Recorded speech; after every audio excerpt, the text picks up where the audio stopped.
venue in all. Packers fighting for their playoff lives. The up-to-date picture in the AFC West. Well, the Raiders are in if they win their final 2 games. In the NFC Central, the Green Bay Packers still alive for the NFC Central crown, and they'll have to do it in frigid, cold temperatures. In fact, the temperature at 0 degrees, the wind chill factor at -18, shaping up into the 3rd coldest day ever for a game in the 37-year history at Lambeau Field. Hi, everyone. Happy holidays. I'm Dan Hicks along with Joe Gibbs. And Joe, coming off your Christmas vacation in Florida, you had to raid the Packer locker room to stay warm today. I made friends with the most important guy here, Bob Noll, the equipment guy. He gave me a complete outfit. I came up from Florida. I had nothing. Well, as far as the game is concerned, the Raiders, that woeful rushing attack, just 17 yards rushing last week. Is that enough to get it done in the playoffs? I tell you, the closer you get to the playoffs, you got to be balanced, run and pass. I think they could have problems. Jeff Hostetler has really been the glue that has kept this offense together. Well, I think that when you talk to the players and the coaches, all of them think that their offense is going to rest on Haas getting it done, and he is a good cold weather quarterback. And without a rushing attack, you can bet the Packers will be coming after Jeff Hostetler, and you can bet we'll be seeing the 7-time Pro Bowler, Reggie White.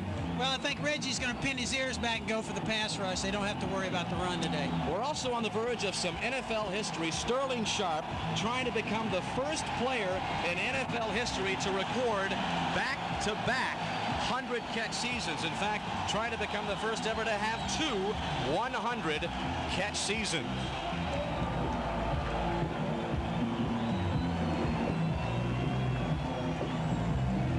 And the Packers will kick off. It'll be Chris Jackie to kick off for Green Bay. And back deep for the Los Angeles Raiders, Raghib Ismail, along with the other speedsters, Willie Gault and Alexander Wright. A low short kick. And this is taken by the Rocket, and the Rocket across midfield all the way down to the Green Bay Packer 44-yard line before he's finally run out of bounds by Sammy Walker. So Ismail, the leading kickoff returner in the AFC, sets up the Raiders in fine position for their first offensive series. Another look at the kickoff return by the Rocket. This is a big hole, Dan. Look at this. And with this kind of speed, you can't afford to let this guy get outside like this. Actually, Green Bay's lucky they got him down. I think the field hurt him a little bit there when he made the cut, slowed him down. Well, that one good for 46 yards, and Jeff Hostetler will set up at the 44-yard line for Los Angeles.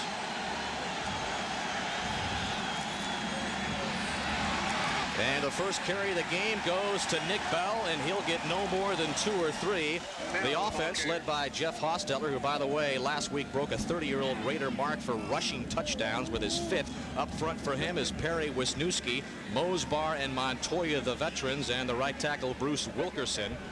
And behind him, Nick Bell gets the start. Steve Smith, an injured ankle, but he'll start. Tim Brown having his finest season ever. Alexander Wright coming off his first 100-yard game ever. Horton is the tight end, and we'll see the Rocket on the 3 wideout formation. And the ball resting at the 41, so it'll be 2nd down and 7 for Los Angeles.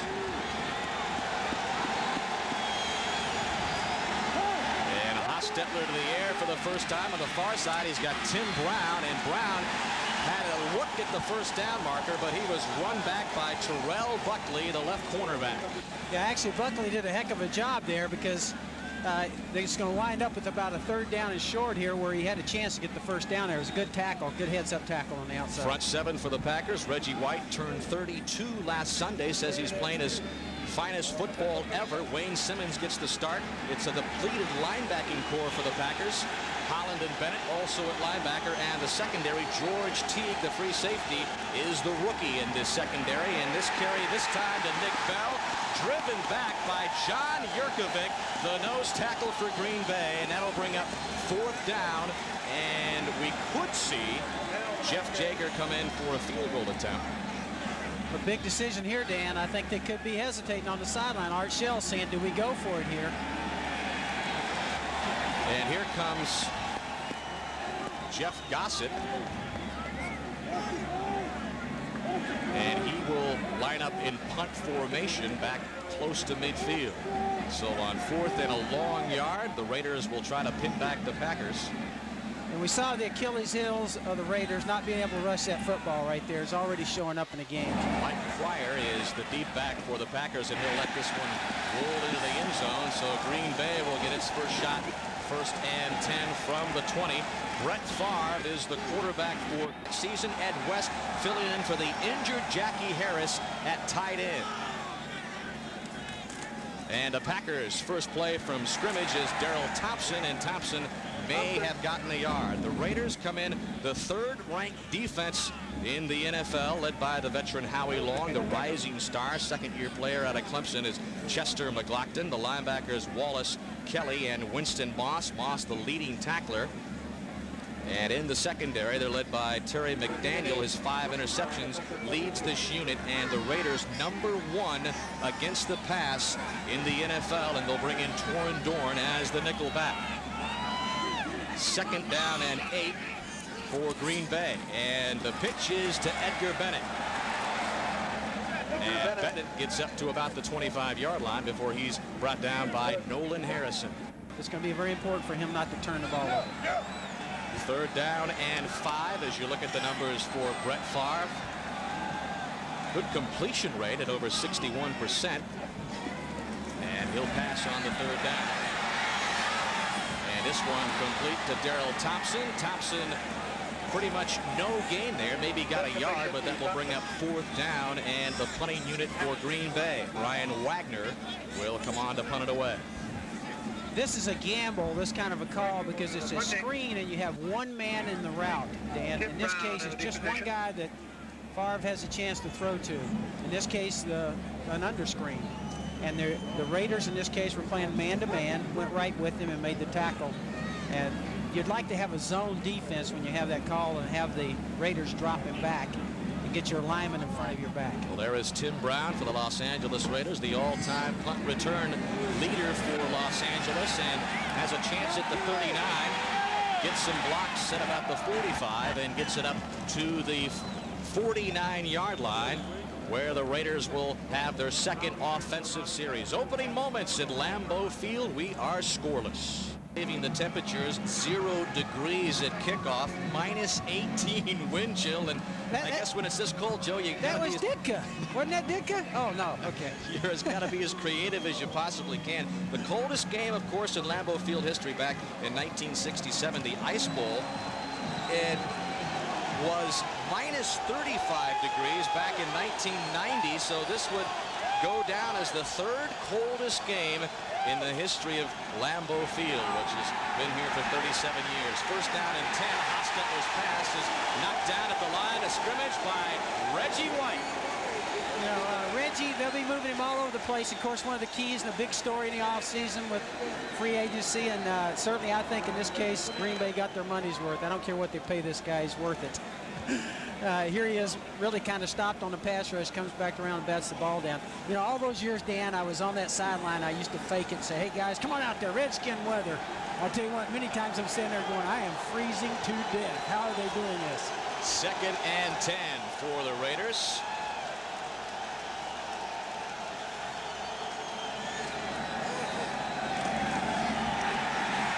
Hostetler to pass, dumps it over the middle to Tim Brown, looking for the 40-yard line. Needed to get to about inside the 41 for the 1st down, and Tim Brown is very close. Brought down by Johnny Holland along with help from Reggie White. That's a good example of his hustle. Reggie White in that case was rushing the passer.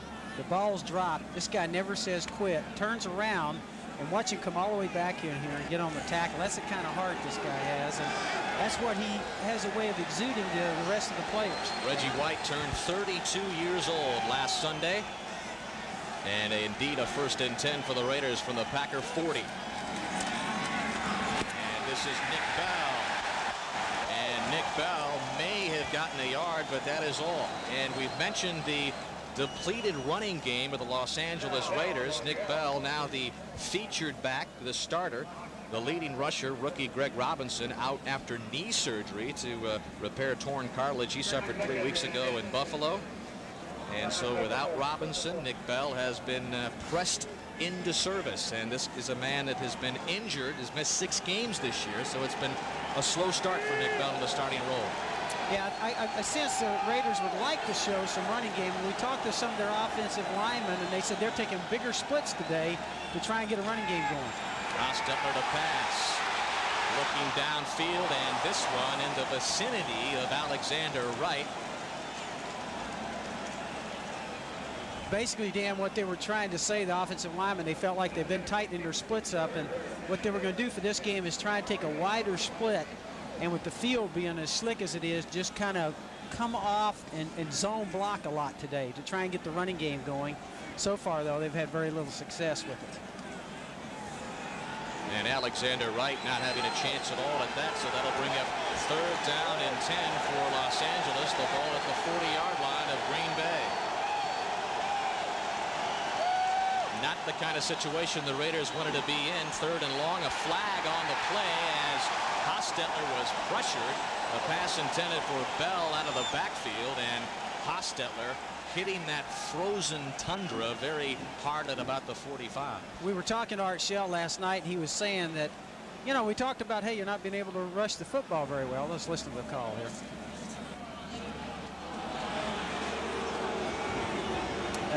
The referee's also frozen up, Dan. Perhaps the microphone of Ron Blum is frozen, so we can't hear exactly what the indication was, but here's another look at Hostetler.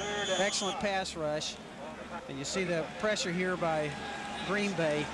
When we talked last night to Art Shell, he was saying, hey, if we can't run, Haas can get it done for us. I think they have real confidence in him, but they're putting a lot of pressure on Hostetler today, I think. So the penalty against Green Bay brings up 3rd down and 5. And Hostetler's pass just over the outstretched arms of James Jett.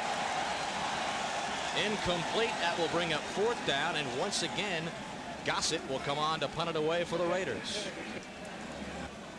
Hostetler just trying to hit a quick post route here to the outside. That's a timing route. In other words, the quarterback goes back just for 5 steps, hits Dan, and explodes that ball to the post. Could be a big gainer, but in this case, the ball's high. So Gossett will stand at midfield, and back once again is Mike Pryor, who had an excellent game last week, filling in for the injured Robert Brooks. He had 4 punt returns for 50 yards last week. Gossett angling it toward the right side, and this time getting the kind of action he'd hoped for in his first punt. That will be down at the 4-yard line. So Green Bay will begin deep inside its territory when we come back. These heads are out, and Sterling Sharpe, not only does he need 1 catch to become the only player in NFL history with 2 100-catch seasons, 1 catch will also get him 2nd place in the team history leading receiver department for Green Bay. As the Packers begin from the 4-yard line, Brett Favre on the run and just trying to get rid of it. He does so, intended for Sterling Sharpe, but Brett Favre was pressured by Nolan Harrison, the right tackle for Los Angeles. The route here on the outside, as we see, really is kind of a broken route because the quarterback scrambles out of the pocket here, something that Favre has a good ability at doing. When I was talking to Mike Holmgren last night, he made the point, Dan, he said, I need that kind of quarterback with the 49er type style offense. I need somebody that can move around like a Joe Montana, and this guy can do it. He likes him a lot. 13-year veteran Howie Long on 2nd down and 10 for Green Bay. They'll keep it on the ground, and this is Edgar Bennett. And Bennett fighting his way up to about the 9-yard line before he's met by Winston Moss of the Raiders. I think what Favre is going through here in this town now, Dan, is 2 years. The honeymoon's kind of worn off, and the fans have seen him make a few mistakes. And all quarterbacks have to go through that. There comes a point where everybody starts getting on them. They got to adjust to that and be able to handle that. And I think he's going through that right now. And talking to Holmgren last night, he said he's dealing with it. This kid has a great arm, can do all the things you want him to do, and he's having to deal with that kind of pressure now. Well, there is Brett Favre, who last year had the spectacular all-time best for Packer, 64+ percentage rate, and this is the pass out of the backfield to Edgar Bennett, and Bennett has the 1st down up to the 23-yard line for Green Bay. So we haven't seen Sterling Sharpe yet, but the pattern among NFC running backs. That is the 50th reception for Edgar Bennett on the year. A 1st down and 10. The Packers operating from the 23. Favre was looking for Sharp. He wasn't open, so Favre will scramble and is close to another first down across the 30 to the 32. Now that's a heck of a play, and in the past, what's been happening when you talk to Coach Holmgren, he says, you know, Brent just throws too many interceptions. Quarterbacks on the field today, Jeff Hostetler and Brett Favre. Favre 194 yards rushing coming in. This on the ground to Edgar Bennett. He is met by Chester McLaughlin. As we look at some of the other scores around the NFL, a big one that the folks in Lambeau Field here are watching, Chicago and Detroit. The Bears lead at 7-0 in the first. So a Packer win here today and a loss by the Lions, and the Packers are in the playoffs. In the playoffs for the first time in 21 years. That blows my mind. It really does. You always think of Green Bay having such a great tradition and everything, but 21 years, that's unbelievable.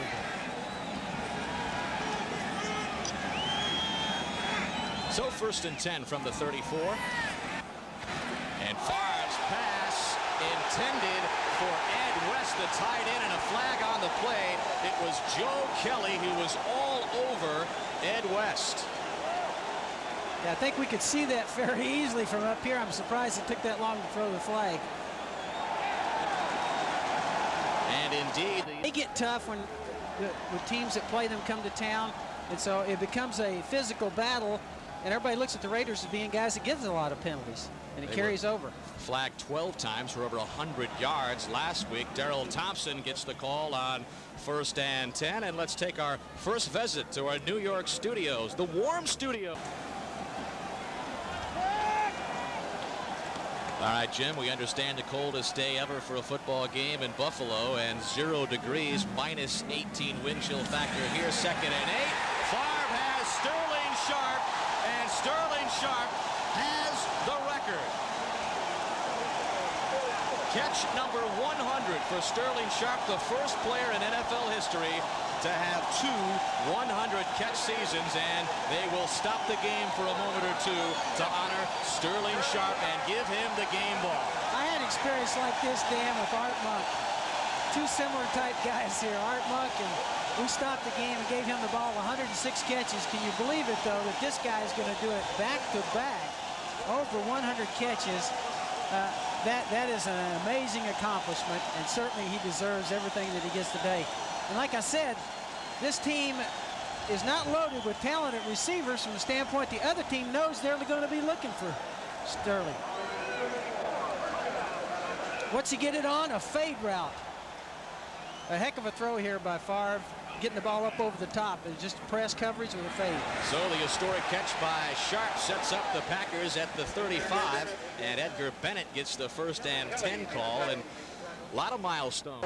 1,000-yard seasons also for Sterling Sharp. 2nd down and 6 for the Packers. A little bootleg by Favre, rolling to his right. Wanted Mark Chumera, the tight end, and incomplete.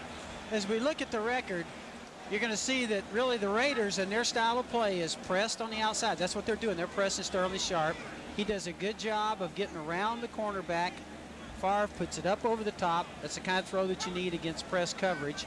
A little change up here by Green Bay on the last play. They went with 2 tight ends, and they've tried to run the ball a couple times with that. In that case, they tried to go with a little bootleg and dump the ball off and just drop it. The Green Bay Packers trying to make the playoffs for the first time in 21 years in a non-strike season. 3rd down and 5 from the 30. Favre, pass over the middle, incomplete. It was intended for Robert Brooks. Incomplete. Brooks, recovering from a separated left shoulder, has missed a couple of games and is back in the lineup for Mike Holmgren. But that will bring up 4th down. It was interesting. I was asking Mike, how does your family adjust coming from California back to this kind of weather? He's got 4 girls. He said, man, they actually love it back here. 2 of his girls were going to school back in this area anyway, and that fit in great. But I said, it's got to be tough bringing 4 girls from California back to this kind of weather. He said, not at all. We love it back here. And, of course, what a great job he's done in the 2 years here. And he's getting ready to put them back, it looks like, with 2 winning seasons back-to-back. What an accomplishment for a young coach. Brian Wagner to come into punt. Tim Brown will watch this angle over his head, and the Packers fall on it at about the 13-yard line. So Los Angeles will set up at the 13 when we come back. Frigid Lambeau Field in Green Bay. Raiders are 3-0 here, and Art Shell told us last night that, you know, you may believe that the Raiders would have a tough time coming in here, the cold weather, a Southern California team, but it's really the opposite. Yeah, they've actually played 4 cold weather games and they're 3-1 in those. You could tell he was kind of selling his players, hey, we've already been in cold weather. And this is Nick Bell, the first down carry, gets some good yardage up the middle, and let's head back to New York and check in with Jim Lampley.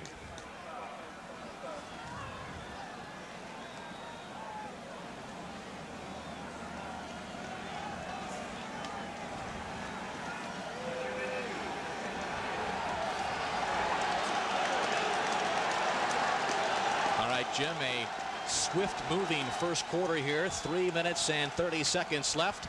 And the Raiders once again on the ground. This is Nick Bell, and Nick Bell stopped just across the 20-yard line by Tony Bennett. Bennett, the sack leader the last couple of years for Green Bay, has just 4 sacks so far this year, though.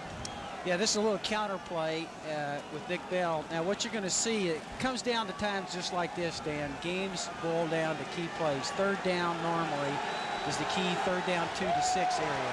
This is 3rd down and 1. They got to get this running. If they're going to win ball games in this kind of weather and go into the playoffs, they need to get this. The Raiders do right here. Raiders with the 3rd worst rushing attack in the NFL. But they've passed their way to 3 straight wins, and Hostetler trying to pass it here will go down at the 11-yard line.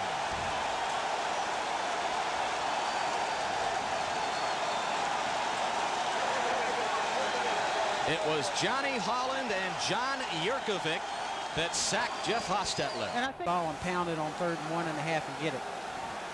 So Gossett stands at the 6, and it is Mike Pryor at his own 42. Low spiraling punt taken by Pryor at the 44. Slips and falls and gets knocked at the 49, but an extra effort gets him into Raider territory at about the 47. So Green Bay with another chance. We'll be right back. The 3rd-year player out of Southern Miss, All-Pro last year with a team record completion rate of plus 64%. But how quickly things can change, Joe Gibbs. The 20 interceptions, he's been criticized this year. Yeah, he's been criticized in town. That's going to happen to a quarterback. He's got to get used to that because that's going to happen to all quarterbacks in this league. Favre looking for Sharp, overthrows him, and behind Sharp was Terry McDaniel, who had a chance at an interception. Let's go back to New York and rejoin Jim Lampley. 2nd down and 10 for the Packers. Favre to pass again, and this out of the backfield, intended for Darrell Thompson. Howie Long was right in Brett Favre's face on that play. Howie Long, I coached this guy in the Pro Bowl a number of years back. This is one of the, over year in and year out, this is also one of the best defensive linemen in the league. I'm sure he's excited to be on the field with Reggie White getting all the attention he does. This guy right here has been around a long time. Also, I might add, my wife, we were to go over in Hawaii. She says he also has one of the best bodies she's ever seen. Been better than yours, Joe. A little better. 3rd down and 10. Favre looking over the middle for Robert Brooks, incomplete.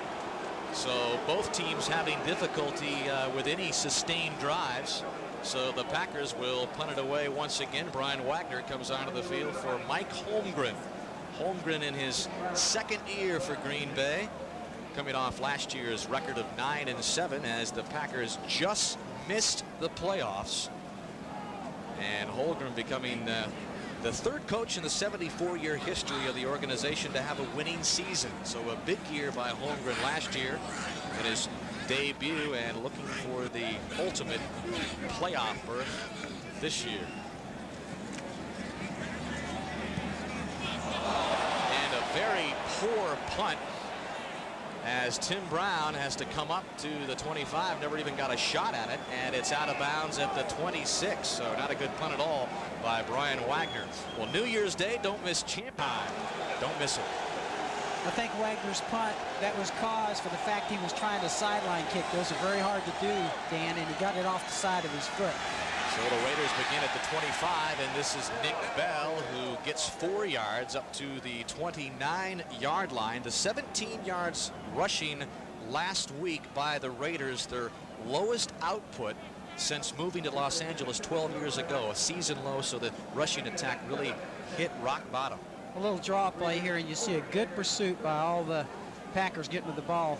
Going back to that punt, Dan, I always was much in favor of a pooch punt in the middle of the field where you don't get those sideline kicks like that and get them out of bounds. Those are very hard to execute, particularly on a day like this. I'd rather see a pooch punt in the middle of the field and drop it down on the 10-yard line or inside the 20 in the middle of the field. Don't try and get it to the sideline. Hostetler needs 7 on second down. Tim Brown will be short at the 36. And Tim Brown is brought down by the nose tackle, John Jurkovic. Reggie White is going to get doubled all day long. Now watch the way they pick on him here. Everybody recognizing where he is. Look, 2 guys picking out Reggie. I was talking to Johnny Holland. He says, hey, I love that. I'm making all the plays at linebacker because they're killing Reggie White. They got 2 and 3 people on him. He sees that all year long, having that kind of a reputation. That's a tough job, and I know Reggie's a little frustrated by not getting the sacks and things he's accustomed to. 3rd down, less than a yard, and we get our first look at Napoleon McCallum, who picks up the first down for the Raiders. And Napoleon McCallum back for the 2nd game since an appendectomy a month ago. Yeah, you talked about a guy. This is a heck of a run because actually Green Bay has good pressure in the backfield. But this is a heck of a run by Napoleon. We were talking to him and said, you know, that's kind of unusual, isn't it, to play 3 weeks after an appendectomy. And I said, he said, well, the doctor just kind of separated everything in there. He didn't cut it all, and said, then he stapled it back. And I went, what? Stapled it? He goes, yeah, I just stapled it, just like you staple a piece of paper, and says once he got the staples out, he felt great. Well, the end of the first quarter, and you might imagine with the wind chill factor at -18, not a lot of offense. The Raiders and Packers scoreless. Pretty even, Joe Gibbs. Yeah, well, it's even in that nobody's doing anything so far. Well, the defenses are dominating. Raiders will try to take advantage of this field position. They're at the 38-yard line. Hostetler just throwing it up for James Jett. And Jett really didn't have a shot at it as Tony Bennett was providing the pressure on Brett Favre.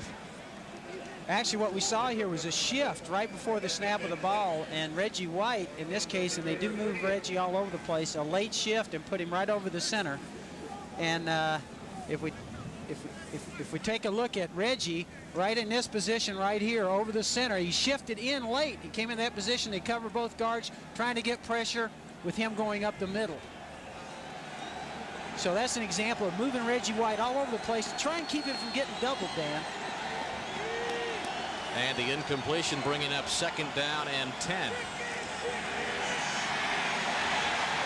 Hostetler with time this time, and he's got James Jett, and Jett with the first down in the Packer territory, close to the 45-yard line. Wayne Simmons along with Roland Mitchell on the stop for Green Bay.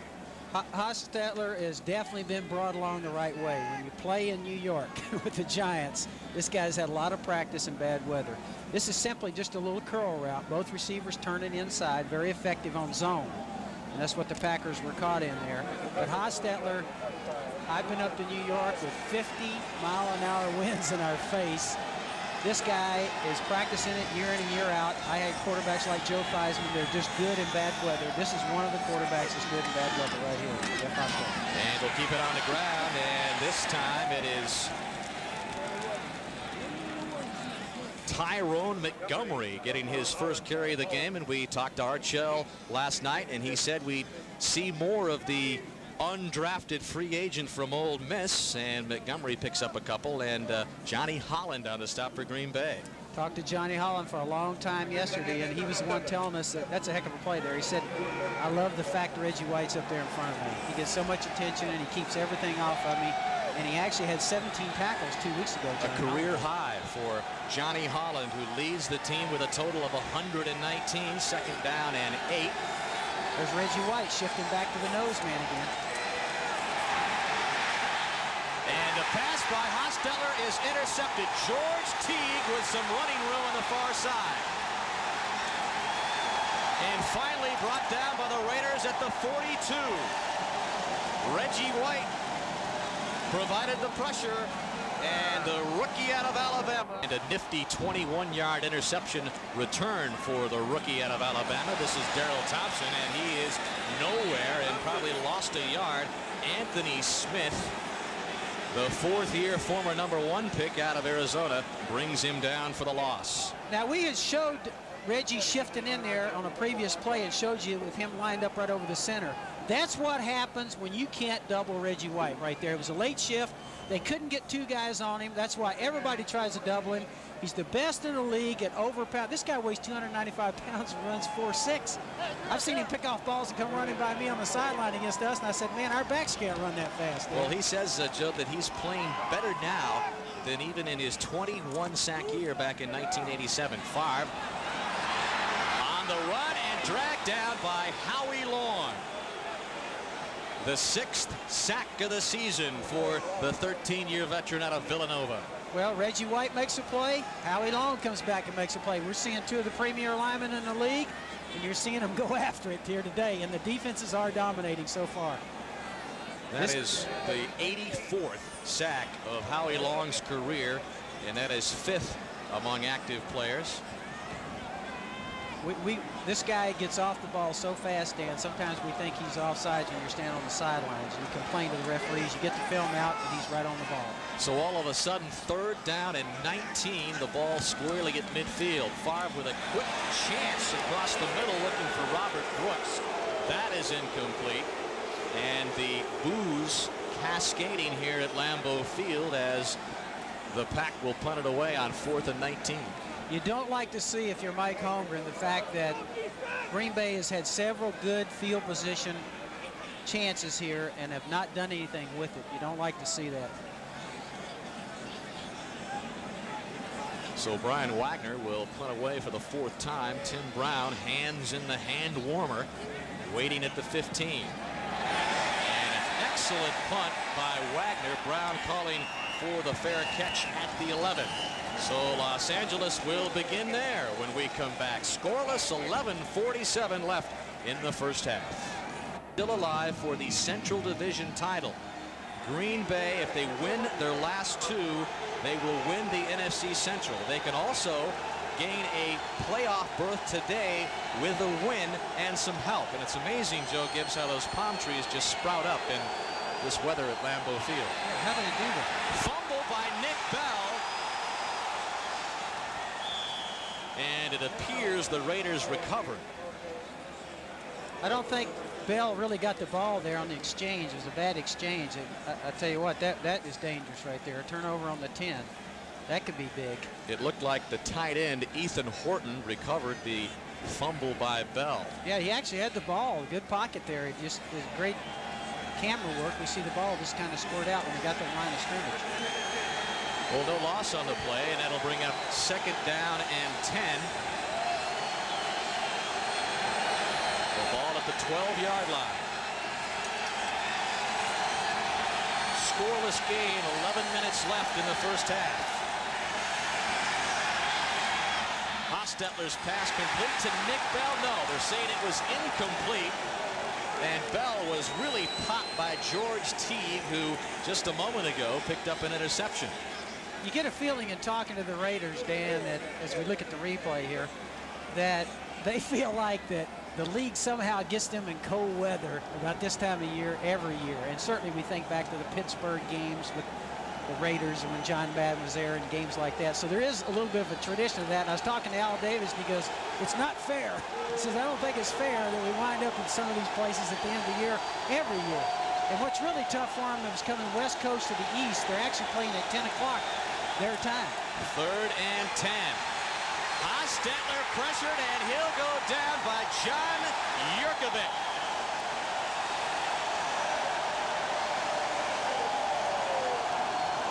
A lot of opportunities in the first half. Jeff Gossett from 5 yards deep in his end zone. hangs one Mike Pryor's way, and he'll begin at the 44, and an excellent return all the way up to about the 33. So an 11-yard punt return, and the Raiders indicating that they have the football. I think they're saying it was a fumble at the end of that play. It was very hard to see, but all the players certainly think it is. Joe Kelly emerged from the pile with a football. The 37-yard punt by Gossett.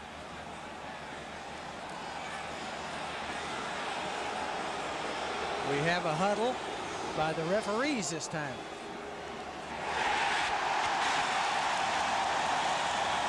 And now the Raiders have the football.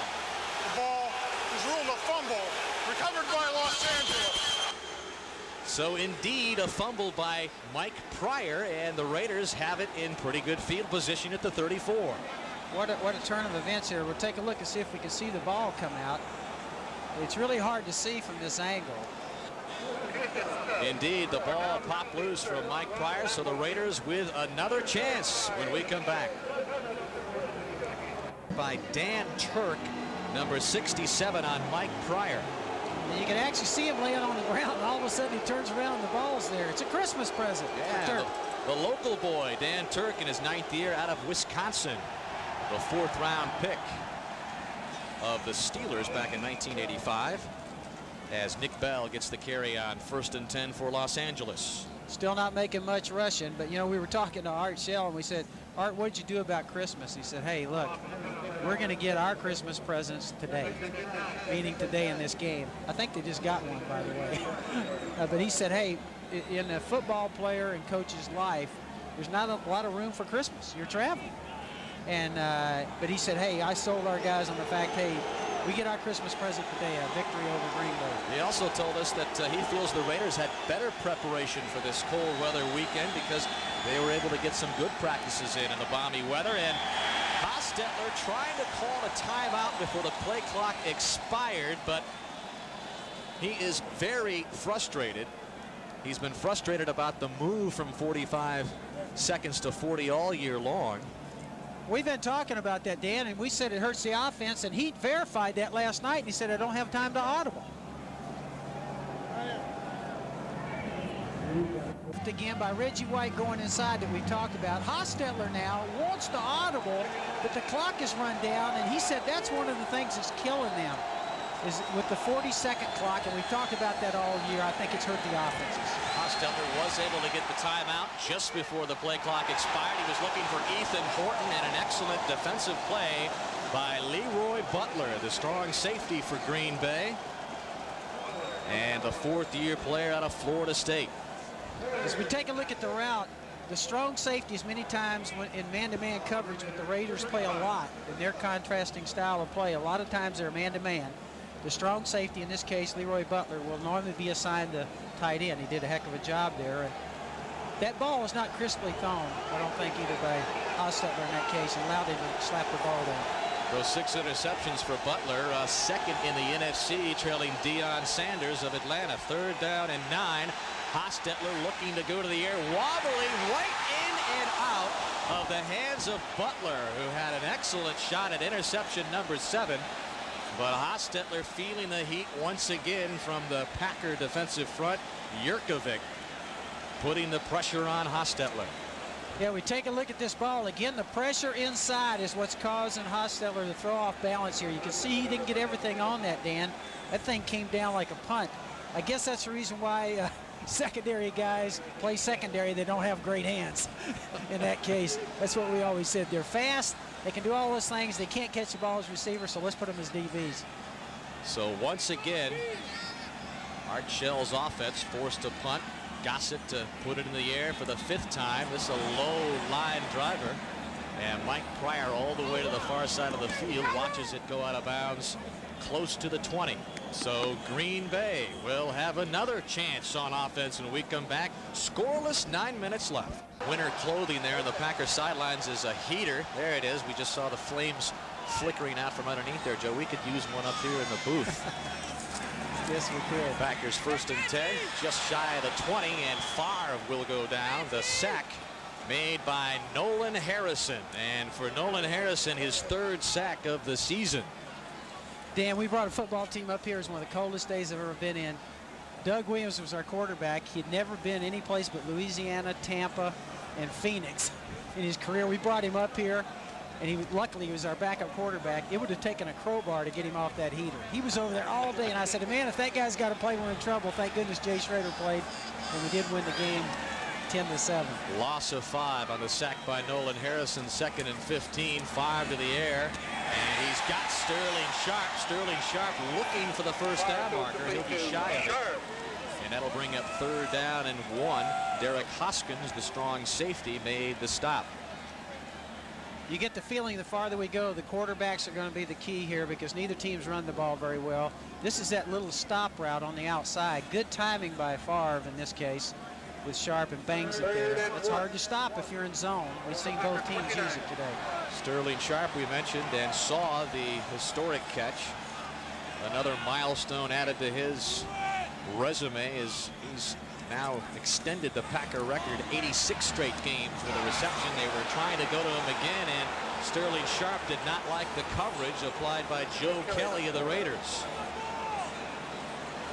And that will bring up 4th down and another punt. Very short yardage, back to both teams having a tough time on 3rd down and 1 and 2s in this case. Yeah, I would have complained about this too. They're holding him. They actually tackle him before the ball get there. I can't believe that we missed that.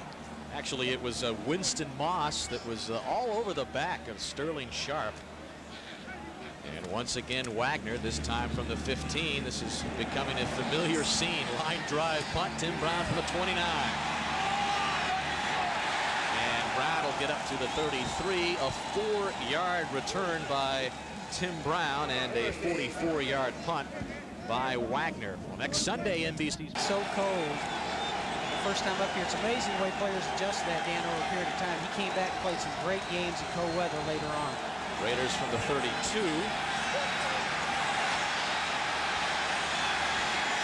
Hostetler just throwing it away. Napoleon McCallum was the original intended target, but Hostetler clearly just throwing that away. And once again, Reggie White in on the pressure of Hostetler. Well, actually, I think you're going to see Reggie start up field. Now, this time he was playing on the outside, but you see him again double. This time by a lineman and also a back. Reggie still kind of winds up pressuring Hostetler. There's the new rule, Dan, where the quarterback, and I think it's a good one, when he's outside the pocket like that, in that case, to protect himself, he can simply throw the ball away without worrying about a penalty. 2nd down and 10, ball at the 32. As you see, Hostetler hurried already 5 times today by the Packer defensive line. Pump fake buys him some time, and Hostetler escapes for the moment, but Reggie White sacked him.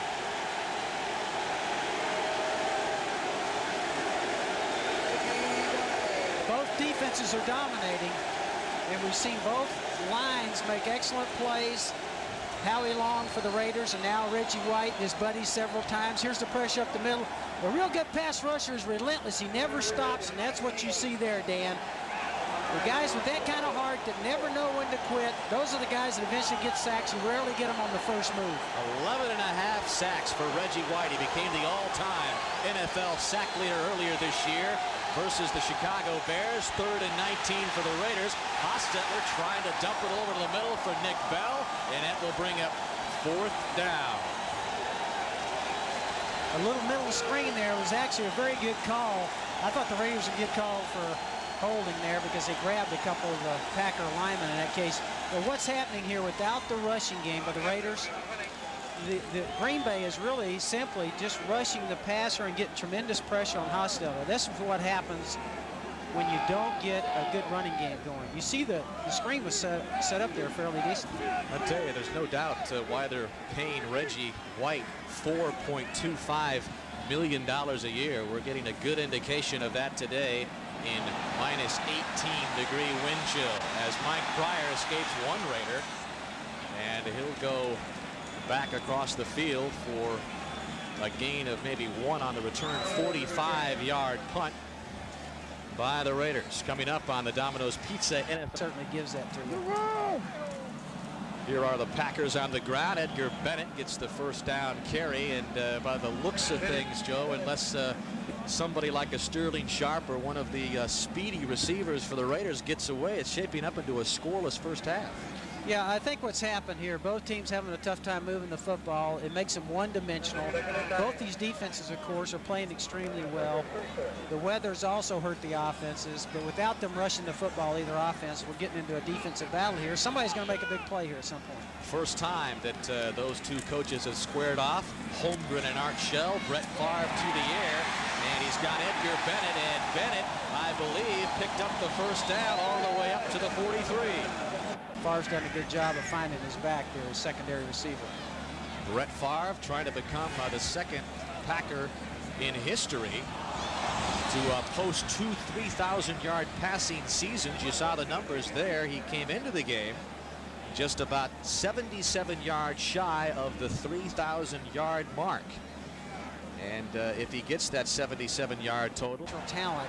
And of course that comes with just growing up a little bit. This guy's really only played 2 years. That's the other thing. And they'll keep it on the ground. Darrell Thompson, and pretty much stopped for no gain. And you saw the draft picks quarterback-wise ahead of Brett Favre. But that happens all the times with quarterbacks, Dan.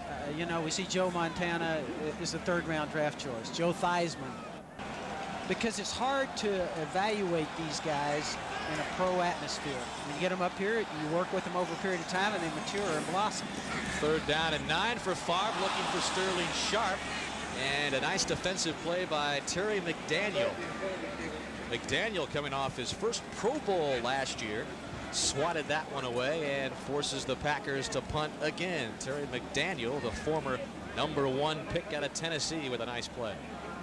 Yeah, this is a good play on just a little simple slant route to the inside. What Favre was trying to do is to get the ball to him quick and let him run for it. The 2 things that you like to see in a quarterback when you talk to Mike Holmgren is what Favre has: toughness and smarts. That's what he's got. He also has a great hand. This guy will blossom. It's going to just take time. This game is quickly turned into a punting contest. Brian Wagner against Jeff Gossett. As you look at some of the others. Shooting that little opening, I almost froze. I'm glad I'm up here where this thing's covered up. I like this better than being on the sideline.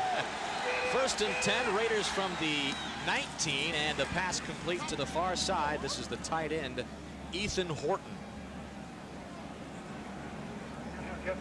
Actually, James Jett made the reception. And James Jett leads the NFL with more than 25 yards per catch. As you look at the numbers by Jett, who is the fastest of the wide receivers on the Raiders team, but really not the fastest of all on this Raiders team. This thing is loaded. This team is loaded with great speed as outside receivers. When we talked about the Green Bay, what do you fear the most from the Raiders? The defensive players all said the speed of their outside receivers as they pick up the first down here.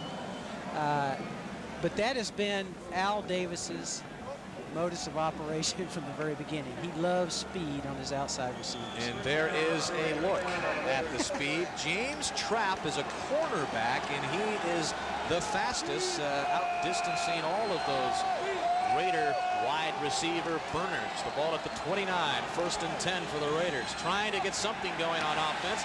Napoleon McCallum trying to turn the corner, and he won't get far at all. Tony Bennett chased him out of bounds along with Johnny Holland. He won the fastest man a couple of times. I was kidding with Don Mosbar. I says, you know, we ought to have a, for you guys, 300-pounders. The center for the Raiders, Mosbar. We ought to have a wide body fastest man contest. 2nd down and 9 over the middle. The pass complete to Tim Brown. And Brown will be short. That'll bring up 3rd down for the Raiders. I was thinking the rules would be, Dan, you have to be over 300 pounds, a lineman, okay, and we would have them sprint only 30 yards, and we'd have somebody sponsor it like Winnebago or Boeing, wide bodies, you know what I mean? And Don Mosbar lit up on that. He says, yeah, we ought to, and I think the fans would like it. We ought to get a right-in going here. We would love to have that. Wide body, fastest man. You can conduct it on one of your NASCAR tracks, Joe, that you spend so much time at. 3rd down and about 4. Hostetler under pressure again, and he will go down at the 31. Jurkovic was there along with Tony Bennett. Johnny Holland also provided the pressure on Hostetler. Again, it's tremendous pressure on Hostetler. Here you can see the field comes into play. He slips a little bit, doesn't get the ball off on time, and when he misses that timing, and you can't get the ball off when you sit back there at 7 steps, Dan, it gives that defense a chance for pressure, and they're getting tremendous pressure today. And again, I think they're concentrating on the pass rush. They know the Raiders are not really rushing the football. And once again, Jeff Gossett's punt, a low line driver, fielded nicely by Pryor. Pryor across the 40, and Pryor gets it across midfield into Raider territory. And Jeff Gossett had to run him out of bounds at the 49. A 40-yard punt and a nice 21-yard return by. Well, that was not exactly one of the best hits I've seen. And the good thing, he gets to go back on the sidelines and throw on the coat and get by the heater. Meanwhile, the Packers at the 48. This is Darrell Thompson. Thompson picking up first down yardage. He's all the way down to the Raider 33. Harry Galbraith and Edgar Bennett with a couple of nice blocks to spring Thompson. The first run that we've actually seen today by either team, and you see what happens here, it excites everybody, Dan. The fans, the crowd, the offensive linemen, get excited when they're knocking people back and making yards. The physical part of the game is very important. That was a 15-yard gain by Darrell Thompson. He has the team's longest run of the season, and that is 28 yards.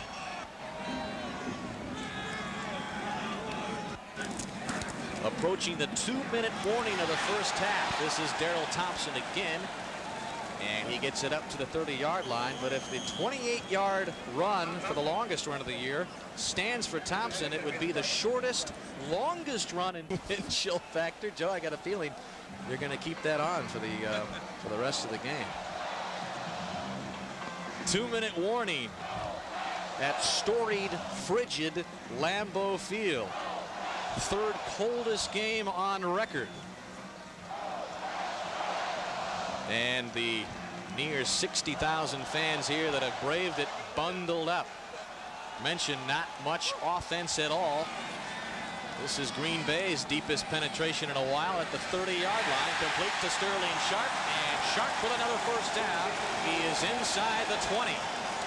Again, that little stop route, and whenever Green Bay's been able to catch the Raiders in zone coverage, you see the Raiders backing up here and opening these holes. You can see the lane that Favre's throwing through. And what happens is the receivers just hooking those zone holes in there. Very effective. I would look for the Raiders now to go to man-to-man coverage to take that away.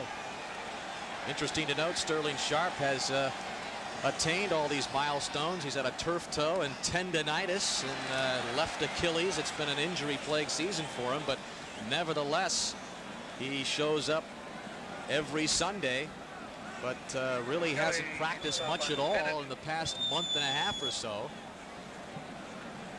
And I noticed also is not wearing any long sleeves in this weather, Joe. In fact, his socks are down near his ankles. The similarities between him and Art Monk are amazing. Art Monk played at Purdue. And big plays right here for Green Bay. Big plays coming up. Second down and 9. Favre wants to go to the air, and he's got Sterling Sharp. Another first down. Sharp trying to find his way into the end zone. And Sharp is inside the 1. First and goal for Green Bay. That's the kind of play that Favre can give you, Dan. Now, he scrambled out of the pocket there and got pressure and got back outside and made a big play on the outside with his scrambling ability. And that's what Coach Holmgren told us. That's the kind of guy that he really needs and is used to working with. Well, Sterling Sharp feels he got into the end zone. Let's take a look at if we had instant replay. This would be something we could take a look at. All you have to do is break the plane with the ball. Your body can even be outside there. Just put the ball over the goal line and it's a touchdown. But this is Edgar Bennett, and he picks up the touchdown for Green Bay.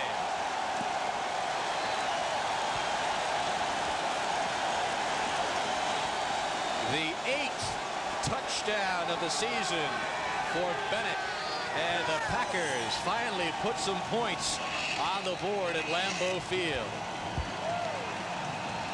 We take a look at the goal line offense right here. There's no doubt on this one, on breaking the plane.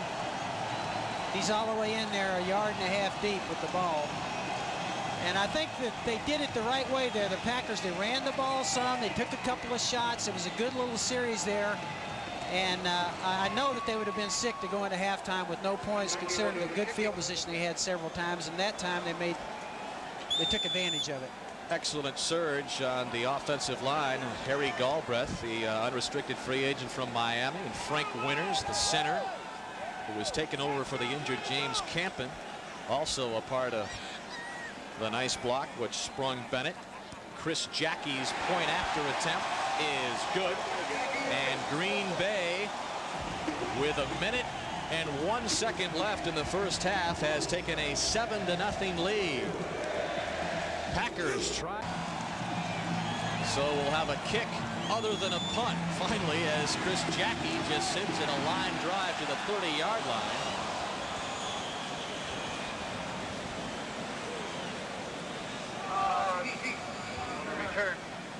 So with less than a minute left, the Raiders may have a chance to get into field goal position. Just put the Raiders in position to maybe have a shot at a field goal here with the last 57 seconds left.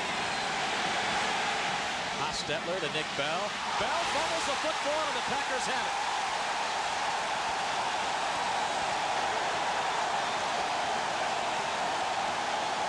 Doug Evans, the rookie out of Louisiana Tech, picks up the second fumble of the game by Nick Bell. Yeah, I think Bell in this case has the ball squarely in his hands. For some reason, it just flat gets away from him.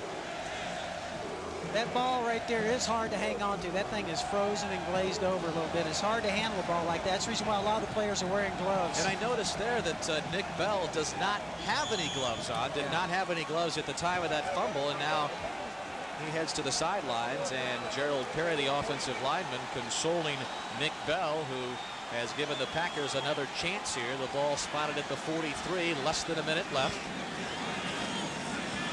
Second turnover by the Raiders today. Favre swings it out, and this is Edgar Bennett, and Bennett all the way inside the 30. They're going to mark him at the 26. And I'm not sure he wouldn't have gone a lot farther. The field frozen in that area right there. You see him lose his footing in that frozen part of the field right there. That could have been mustache. I think it is. Well, we've just been told by our producer slash weatherman Terry Ewert that the temperature is now -9 degrees, wind chill factor 2 degrees as a flag is thrown. And I would imagine if I... Yes.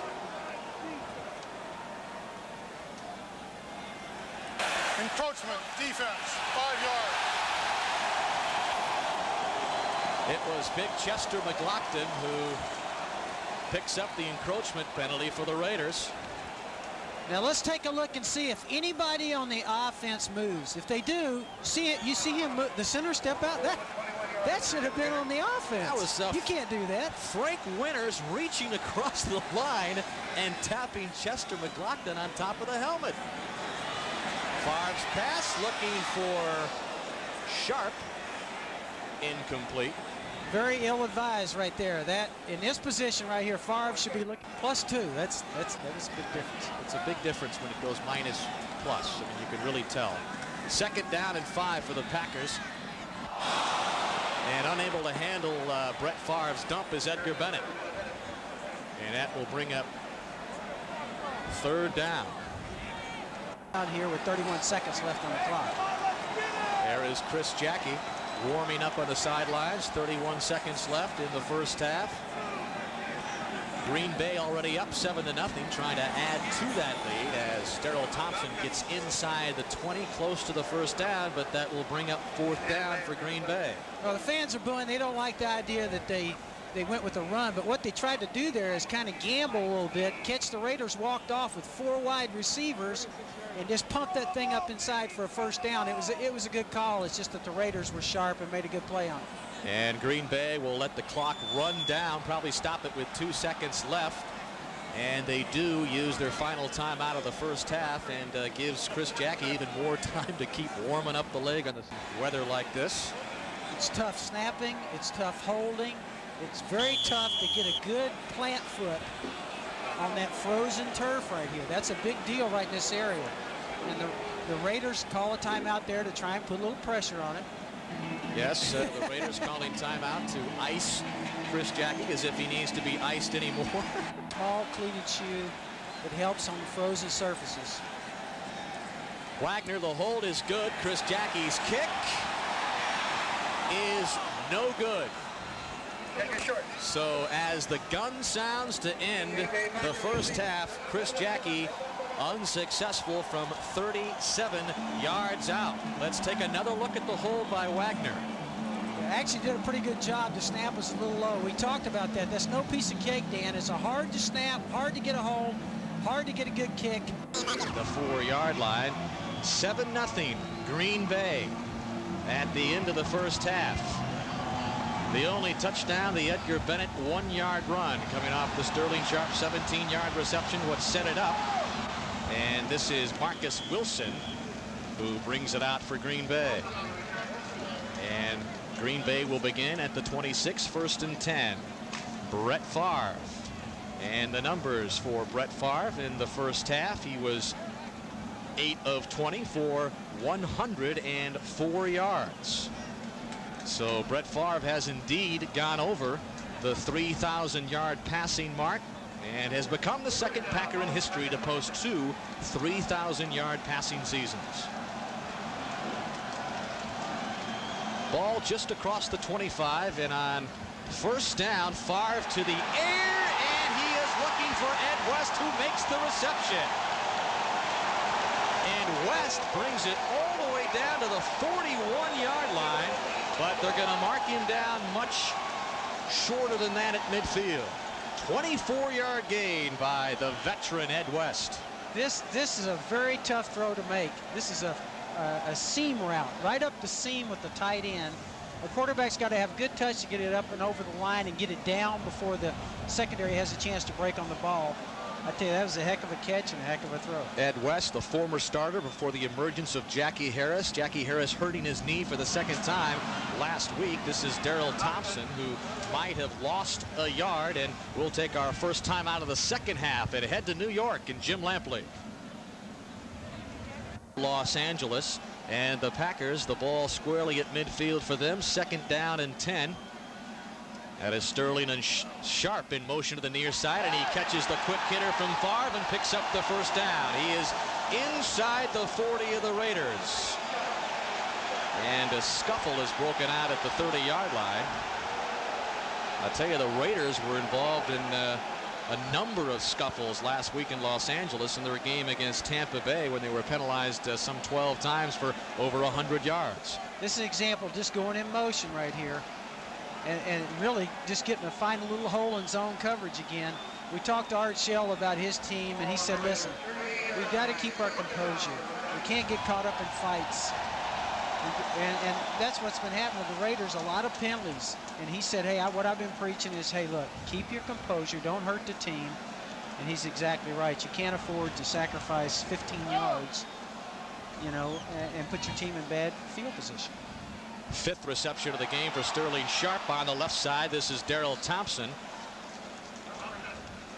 And getting back to Sterling Sharpe, that is his 104th catch of the season. So now 4 away from tying the 108 reception mark he set last week, or last year, I should say. And now just 5 away from breaking it. There is the historic number set last year, and Sterling Sharpe continues to add to his sparkling resume in his 6th year out of South Carolina, the former #1 pick back in '88. 2nd down and 6. Play action. Favre rolling to his right, and this time Mark Chimera, the tight end, very close to the first down. In fact, he may have picked it up. Needed to get inside the 30 to about the 29. Got inside the 30, but not quite enough. And you see Favre here, he's telling everybody, hey, let's go. A great drive right here. Starts off with that little seam route. They pumped the ball a couple of times running it, then a little bootleg. This is a great job of play selection right here. Mike Holmgren is doing a heck of a job calling plays, and got a good drive going right now. And that is the very first catch for Mark Chimera of the season, the two-time All-American. This comes off of the run that Green Bay just went with. See the little play-action fake? This is the rage in the league right here. A little bootleg pass. The tight end actually blocks down as if he's trying to block and then slips out on the backside. And Favre does a good job with the fake. Chimera in his second year at Boston College, the 6th-round pick, picking up some extra playing time with Jackie Harris out of the lineup. He, along with Ed West, are the two tight ends for Green Bay. This is Edgar Bennett going right, and Bennett will get to about the 27. And that'll bring up second down as we roll through more of the scores. The Jets, we just showed you the highlights of their 14-13 lead there.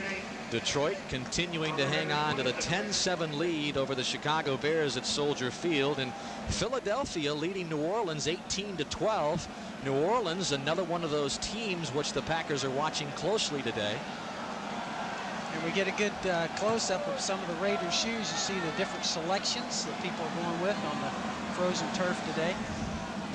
Second down and 8, Edgar Bennett. And Bennett down to the 23. That'll bring up third down. Joe Kelly, the second leading tackler for Los Angeles, made the stop. You realize that Green Bay really, they don't have an advantage as far as players and cold weather and all that, but I think they do have an advantage in equipment. That's what I was trying to say, Dan. And the shoes, the gloves that they wear, I mean, they're just used to being in this kind of weather. That was a heck of a defensive play there, because there was a pretty good hole there. I thought for a second we're going to have a big gainer. But I think that's where the advantage comes for Green Bay. They're used to being in this. I think their selection of shoes, gloves, they just have the equipment to be able to operate with. It doesn't matter how good of an athlete you are if you can't stand up and you're slipping and sliding on the turf. Green Bay takes its first time out of the second half. They lead it. Packers blew a chance to clinch a playoff spot last week when they lost to Minnesota 21-17 at County Stadium. And here at Lambeau Field, they have pretty good field position. Brett Favre complete to Sterling Sharp. Can he get in? Yes! Touchdown, Sterling Sharp.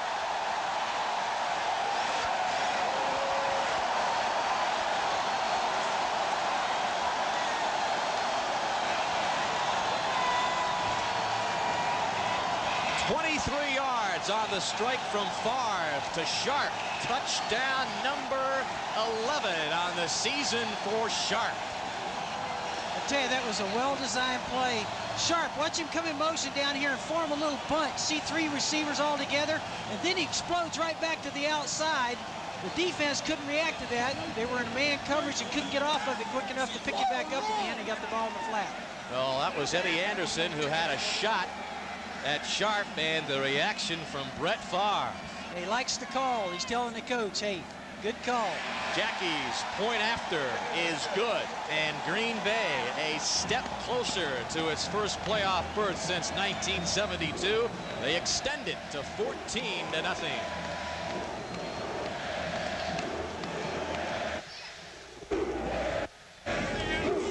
All right, man. I'll tell you, Sterling Sharp could break his record from last year. He's got 105, correct?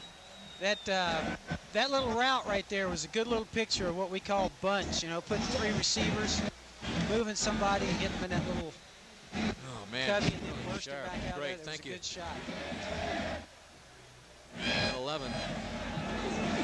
Wow. And what is the the numbers on Sharp? 6 catches, 4. Oh, he's over 100 yards. Great. God, he's this. How tough is Sterling Sharp? We can't talk enough about this guy.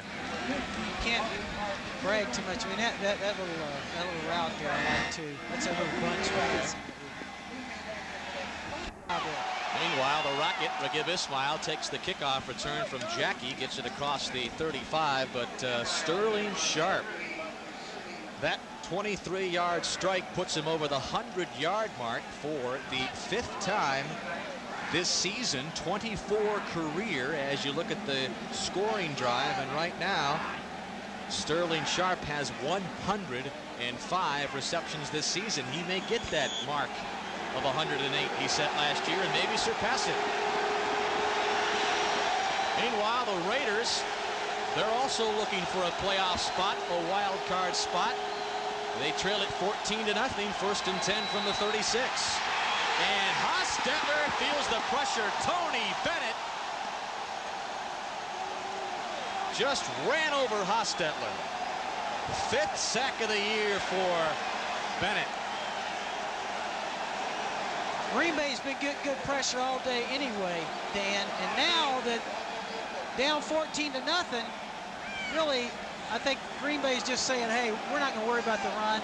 The Raiders have not been able to run, and they're putting tremendous pressure. It looks like in this case they may have got Haas in this case, because I tell you, that was a big hit when he came in there, Dan, the way he hit him.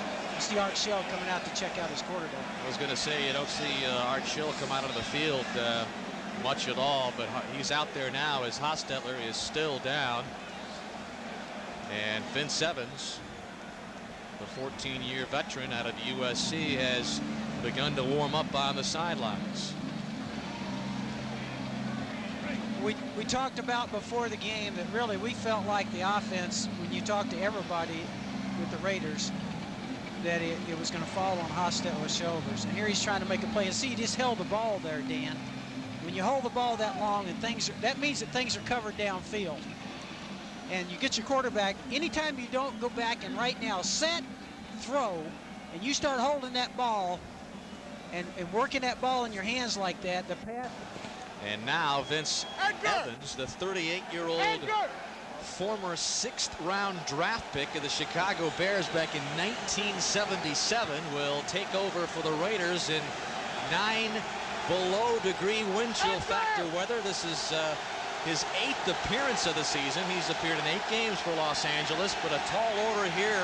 The Raiders down 14-0, but he completes his first pass, and it's to Randy Jordan, the free agent out of North Carolina, and Jordan burns off a huge gain, and he's all the way down inside the 40, down to the 37.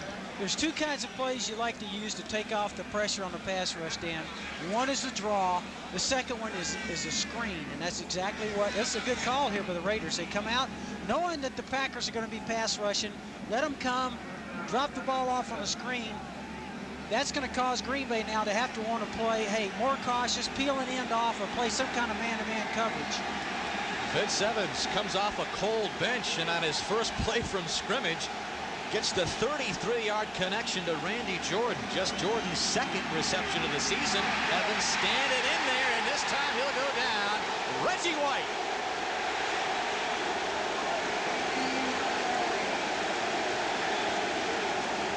What's really tough here too, Dan, think about Vince Evans sitting on the sideline for a half, freezing over there, coming in the game and now having to play. What's Reggie on the bull rush right here? Is that a classic example of taking a guy and just walking him back? And the guys that he's walking back there weigh 300 pounds. That's what's amazing about that. 2nd sack of the afternoon for Reggie White. And now it's 2nd down and 20 for the Raiders. The ball moved back to the 47. Hostetler is still a little woozy on the sidelines. And Evans can run. And he gets knocked at the 45. Took a tremendous shot. But the 38-year-old bounces up off the frozen turf. And a Packer is down injured. That is Tony Bennett, flat on his back at the 45. And perhaps it was Bennett who put the hit on Vince Evans. Well, you see the pressure here again. Now, Evans is a good runner and a good scrambler. He gets out of the pocket. Guess who's chasing him there? 92. Run fast, Vince. That guy's 310 pounds. He can run about 4.6 himself. I tell you, I wouldn't have given Vince Evans much of a chance to get up and walk away from that one. So it's instead Tony Bennett 6'2", 243-yard linebacker who put the hit on Evans, who's slow in getting up. Well, we're seeing guys lay it on the line here. Bennett gets a big head on Hostetler. Now he comes all the way back across the field. He gets hit. We're carrying him off here in Green Bay, I tell you. Hostetler warming up on the sidelines, trying to get his thoughts together after the huge sack just a few moments ago. 4th sack of the afternoon, and Hostetler has had a rough afternoon in frozen weather at Lambeau Field. 7:35 left, 3rd down and 17 for the Raiders. Evans flushed again, and he's looking for James Jett, and it's incomplete. Great play by Vince Evans. I got to tell you, Dan, he got out of the pocket right there, scrambled all the way out to the outside and made a great throw on the run, and actually has the ball in Jett's hands. Look at the pressure here. You see White coming from this side this time.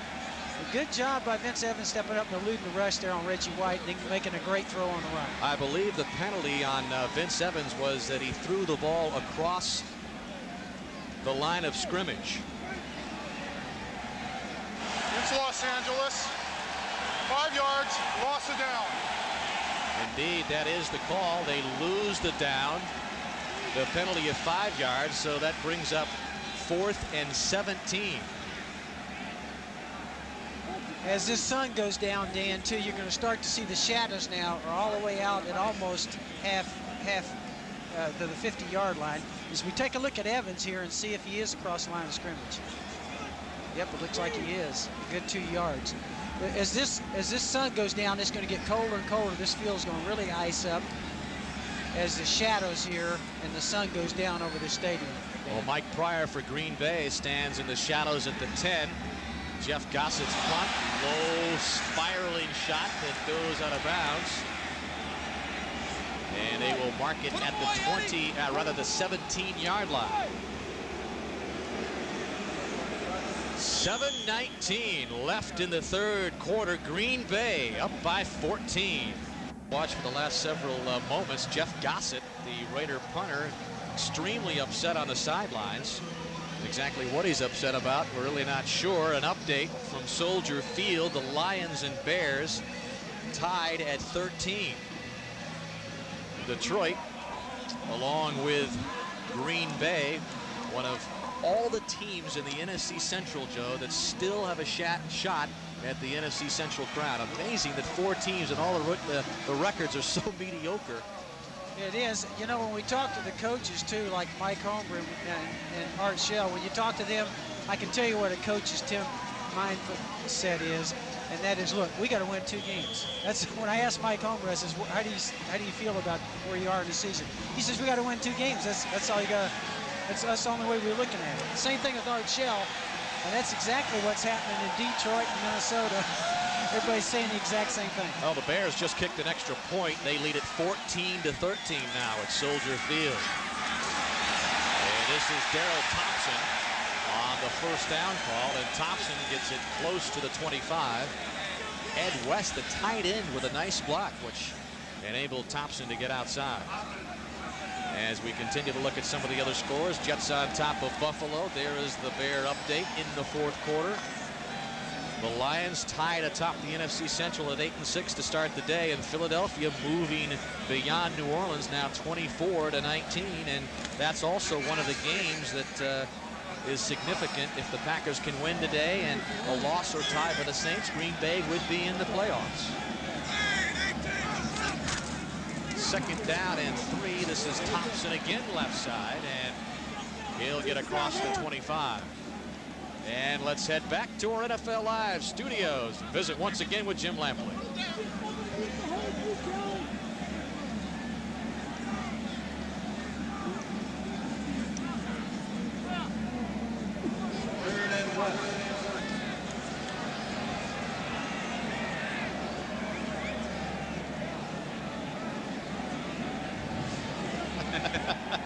Thanks for clarifying that, Jim Lampley.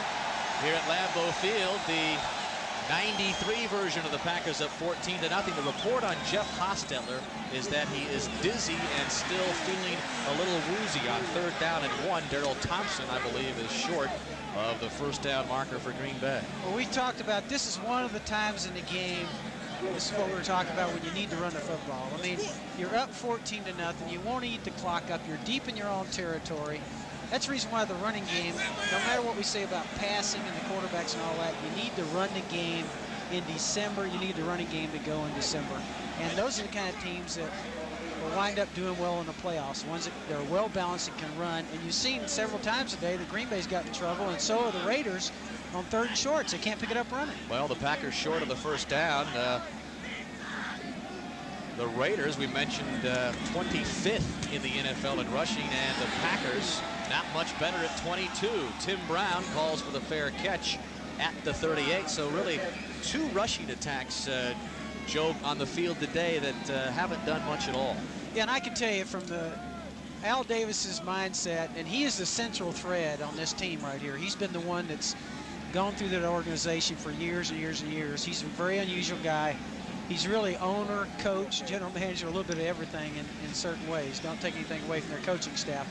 But he believes in running the football, and they've got themselves in a situation this year where they can't run. And I know that that is not the Raiders' game plan, mindset. Well, you saw Vince Evans run onto the field again. He is in for Jeff Hostetler, who is still dazed on the Raiders sideline. This time Evans will begin 1st and 10 from the 39, and he'll throw on first down to the near side.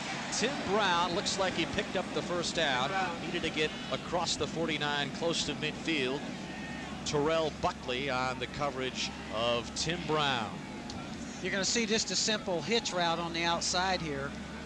And with Green Bay playing back, that's a very effective route. I'll tell you, Vince Evans has pulled out some miracles in his life. They're certainly going to ask him to pull one off right here. Down 14-0, frozen field, been on the sidelines for a half. This is tough coming in and operating the quarterback right here. This will be a monumental task for Vince Evans. Raiders have the first down, close to midfield. Evans complete, and this is James Jett, and he's got another Raider first down. This time it's down to the Packer 37.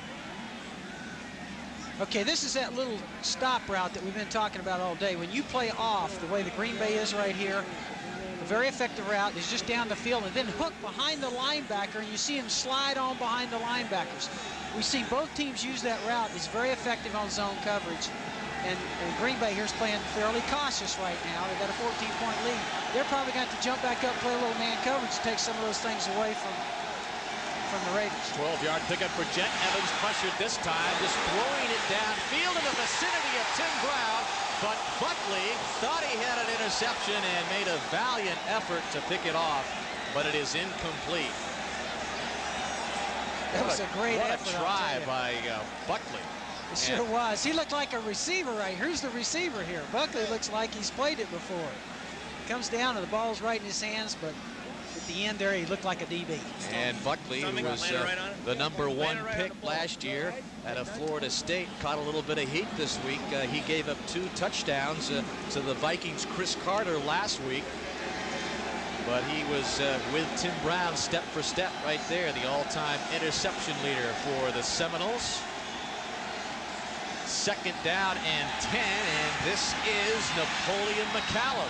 And McCallum inside the 30, down to about the 28, close to another first down before he's brought down by Leroy Butler. I tell you, Napoleon has given them a spark a couple of times on the few times that they have made some yards. I tell you what, I think I might leave him in there and start feeding him the ball, see if he can get something going here on the ground too. I think Vince Evans is playing extremely well so far. I'd leave Napoleon in there and let him carry that thing a little bit. Well, Nick Bell has come on in the backfield for the Raiders. Evans 3 for 4 for 57 yards in relief of Hostetler. 3rd down and 2, or call it a long one.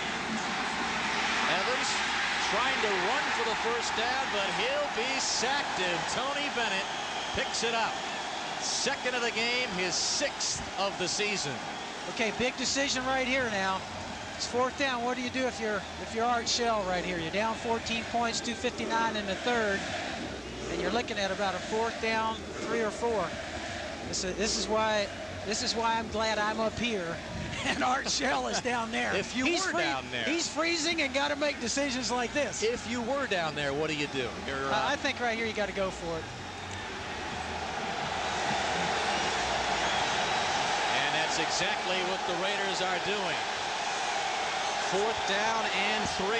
Steve Smith is the lone setback, but he'll try to protect for Vince Evans. Lofting it up for James Jett.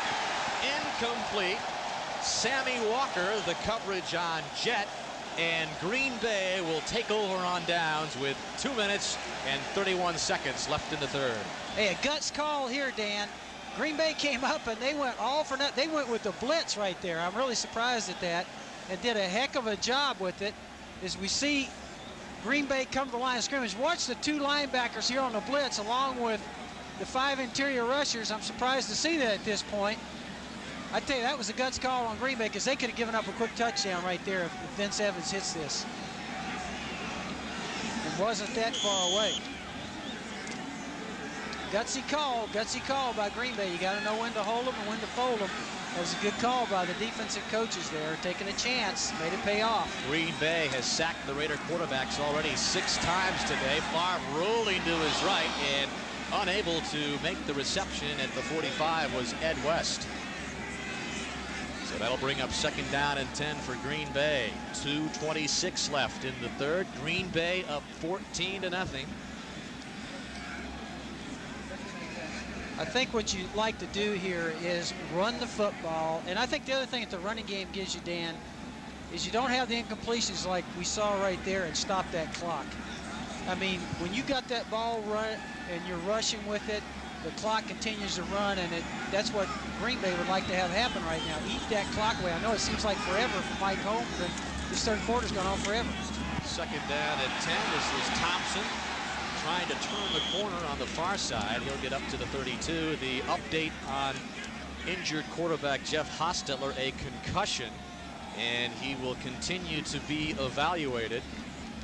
In the meantime, Vince Evans has taken over for him.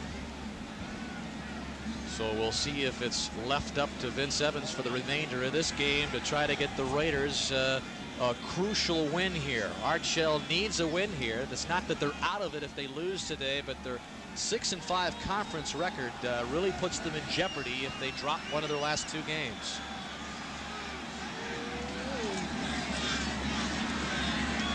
Favre's pass on 3rd and 8 almost picked off by Derek Hoskins. It was intended for Sterling Sharp. I think at the last second here, Brett Favre saw a Raider from the inside and did a good job of pulling that ball down and putting it right into the ground, because I tell you, that was dangerous right there.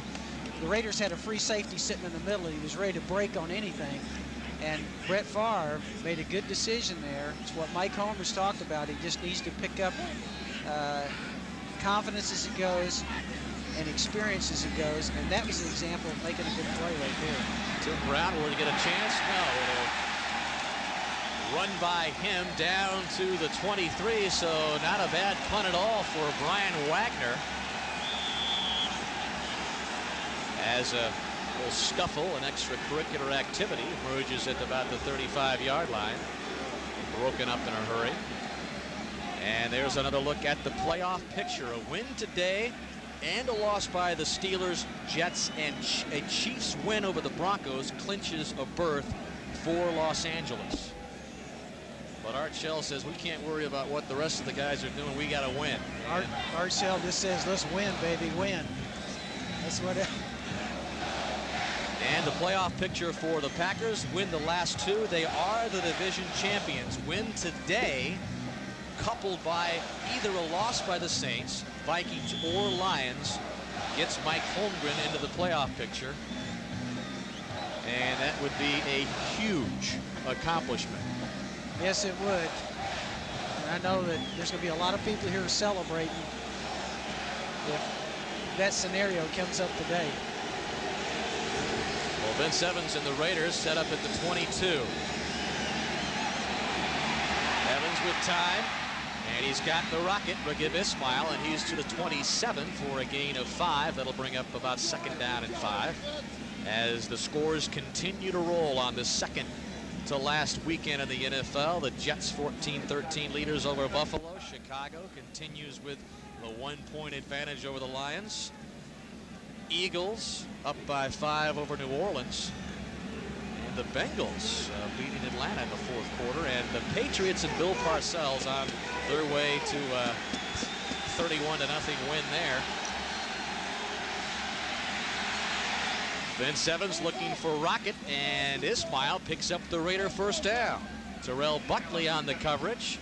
But Vince Evans, 38 years old, has been very impressive so far in his early relief role here for Hostetler. Yeah, he actually seems to have given the Raider offense a little spark here. I think he's playing extremely well, Dan. That was a good throw right there, all the way to the sideline. You notice on the play before that, though, that I think Green Bay's done a good job all day against the Raiders of kind of making the quarterback hold the ball back there for a while and just allowing the pass rush to get to him. What you want to see happen is the quarterback to get back and hit and throw. Get rid of it. Well, this is McCallum. And McCallum, the second effort, up close to midfield. Needed to get to the 50-yard line for the first down as time expires in the third quarter. And after 3 quarters, Green Bay still with a 14-0 lead. Let this guy go. What's McCallum got? He's got 23 yards. I don't know what he's averaging. He's got to be better than anything they've got all day. Surrounded somewhere, but I cannot see him. I did not see him taken off anywhere. I think we would have seen that. Keep looking around in there. He might be in there somewhere. Yeah, it'd be nice to get a shot at him. Man, I zoom in on that far right sideline there. Do you want to touch on the gloves at all at any point? Back there? Got it. You want to talk about these gloves at all? Okay, thanks. Ray Nitschke. You want to come back to the... Oh, hey, we got that guy's made it. The coffee's frozen here. Hey, that's great. You ought to show this, the coffee frozen here, Terry. Terry, you ought to see the frozen coffee up here. And the gloves. Yeah, we can do it on camera if you want. Funny on camera frozen coffee. I just set my coffee up there. Terry Ewert. Terry Ewert.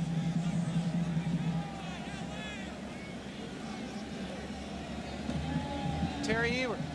No. Terry Ewert. Ray we got a frozen Nitschke. coffee up here if you want to show that in these gloves. I don't know if you want to or not. That's up to you. You're the boss.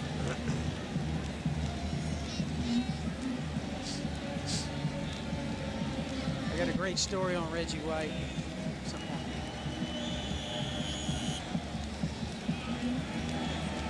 Well, I know it's cold, Joe. I just checked the coffee that I put up here just on the table, and it's frozen.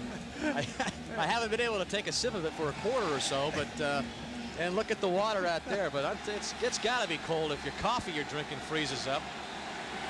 Second down and 1 for the Raiders. The ball at the 49. And Evans will get the first down. Ball was at the 44. He needed to get just across the 45, and Vince Evans picks up the first down for Los Angeles. As we look at what Green Bay's defense has done the first 9 games, in the last 8 games today, 6 sacks. Well, the defense has had a heck of a day, and particularly pressuring the Raider quarterbacks. Both defenses played well, and the pass rush has been good on both sides. And this update from Soldier Field, Detroit has taken a 20-14 lead over the Bears. Eric Kramer has just thrown a touchdown pass. Vince Evans' pass on the far side, incomplete. It was the rookie Randy Jordan not able to gain possession. So that brings up second down and 10. I tell you, they're keeping in extra guys now in pass protection. The Raiders are. Man, the back stepped up that time, and I mean leveled one of the pass rushers. I think the Raiders now are keeping more guys in to try and help Evans in this case and try and shore up the pass protection. They're keeping their backs in to try and help. And we've just been told that Jeff Hostetler has been taken to the hospital for observation. So it'll be Vince Evans the rest of the way. And Evans gets the pass off, but hit at the 37 was Randy Jordan, and Leroy Butler picks up the loose ball.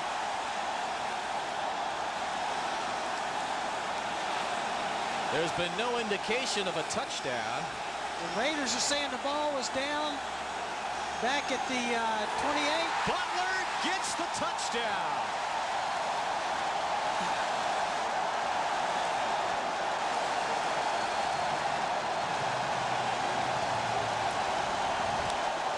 How about that?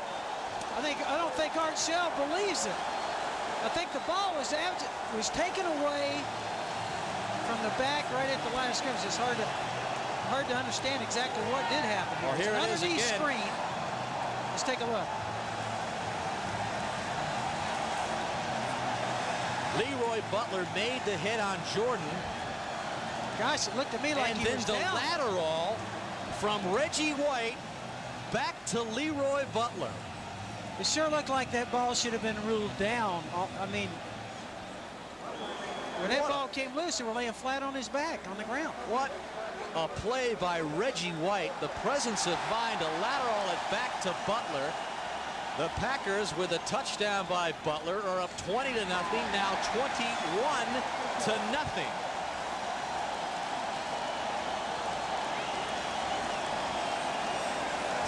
.57 left.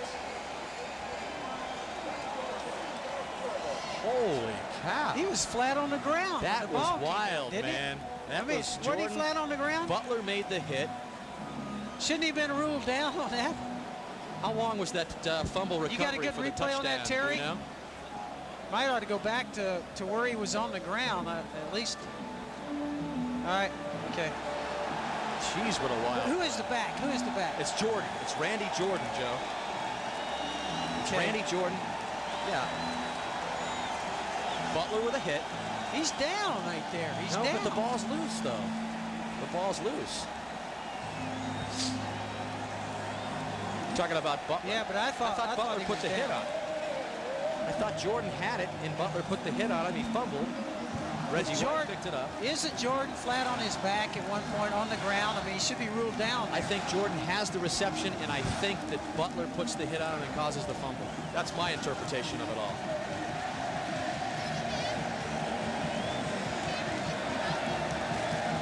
All right. Okay. Is that first career touchdown for Butler, and how long was that recovery? How long was the return? You don't know how long the return was? It's Jordan. Jordan gets it, yeah. Jordan is the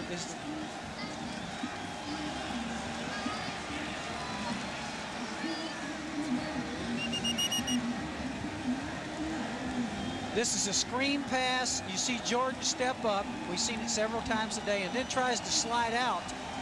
He gets the ball, and is hit almost as he gets it. He's on his back, and the ball kicks up in the air, and nobody can find it. Reggie White winds up with it, pitches it back, a touchdown. Unbelievable. How many times have you seen Reggie White in some kind of a wild play like that? He's a defensive lineman. I tell you, How Reggie does he White. get that many balls? Reggie White has been everywhere today. And now, Dan Turk recovers it from the Raiders at the 27. So Reggie White with a lateral to Leroy Butler, and Butler with the 25-yard return for the touchdown. It has been long overdue since 1973. Every NFL team has reached the playoffs except the Packers. This excludes the strike season. If Green Bay is able to hang on and get some help today, they will be in the playoffs. Reggie White, we're playing in Philadelphia when he was with Philadelphia. He knocked Jay Schrader all the way underneath our bench. Joe Bugle was our line coach, went over and called him all kinds of names. We go out and we're coaching in the Pro Bowl the same year. Reggie White gets there late because of bad weather in Philadelphia, climbs on the bus as we go to practice, walked all the way back, found Joe Bugle, and he says to him, "I remember all those names you called me that day on that sideline." We called Reggie White a lot of names when we were in Washington, all those plays he made against us. Well, maybe Reggie White was due as we look at Todd Pete walking off the field, shaken up. The backup left guard for Los Angeles, also a special teams player for the Raiders. But Reggie White was sackless in his last 4 games for the Packers, and for the first time in his career was in danger of maybe playing more games than a season than garnering sacks. Well, now he's up to 12.5 sacks on the season with his 2 today, so he may have a chance of rectifying that number. Look at the line Here, he's going for it. Hostetler in the hospital, or at the hospital. Vince Evans from the 27, passing on first downs, got Tim Brown, and he's into Packer territory to the 48. George Teague, the free safety, put the wraps on Tim Brown, who is having his finest season ever. Another look at the former Heisman Trophy winner. This is catching the ball deep inside, just an in route, versus the zone coverage by the Packers. Now the Packers are laying back a little bit right here. They're playing more cautious. That's the kind of route, though, that hurts a cautious zone coverage like that, is those deep in routes, because they wind up being 20 or 30 yards, Dan, after you catch them deep and then run with them. Gain of 12 for Tim Brown. Evans' pass is picked off. Wayne Simmons.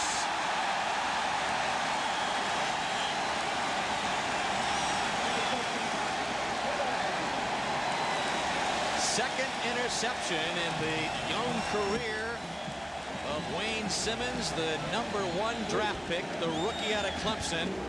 And the Packers leading 21-0. We'll be right back. Than some of the fans celebrating shirtless. I tell you what, if I was still coaching, I'd be trying to draft those 4 guys. They are mentally tough, being shirtless out there on a day like this. You need them on the field playing. Green Bay up 21-0, 13 minutes left. Edgar Bennett is swarmed behind the line of scrimmage, but we've been emphasizing it all game long. A Packers win plus a loss or tie by one of 3 teams, and the Philadelphia Eagles are seemingly on their way to a victory over New Orleans. The score is 30-19 in the 4th quarter, and the Saints with a loss was one of those teams combined with a Packer win, which would put Green Bay into the playoffs. Another look at the interception by Vince Evans a moment ago. Now this route is the same one that these teams have been using, that little curl route. You see the receiver back there, but the danger is trying to throw it in those seams. In this case, Vince Evans gets caught by the linebacker making a good play. Well, this time it is Thompson with some daylight, and one man to beat. Nolan Harrison won't get it. Touchdown, Packers. 60 yards.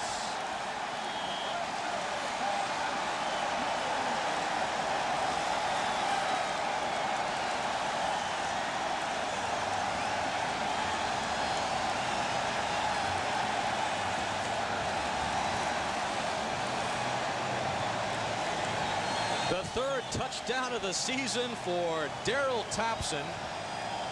Goes 60 yards, and Green Bay has turned it into a blowout with 12:07 left.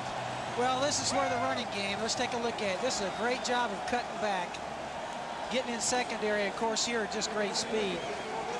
But Green Bay's putting it all together today. They've thrown the ball. Favre's made some good plays, and now they're getting some added running, which is something they've really missed. Some movement on the Packer offensive line as Jackie tried to tack on the extra point. We mentioned earlier in the game that Darrell Thompson had the team's longest run from scrimmage, which was 28 yards. That was a 60-yard jaunt, the longest of his career, and of course the longest run on the season for the Packers, and it has put them up 27-0 as Jackie will have to attempt the point after, 5 yards back. What do you think? Do you think Mike Holm's excited?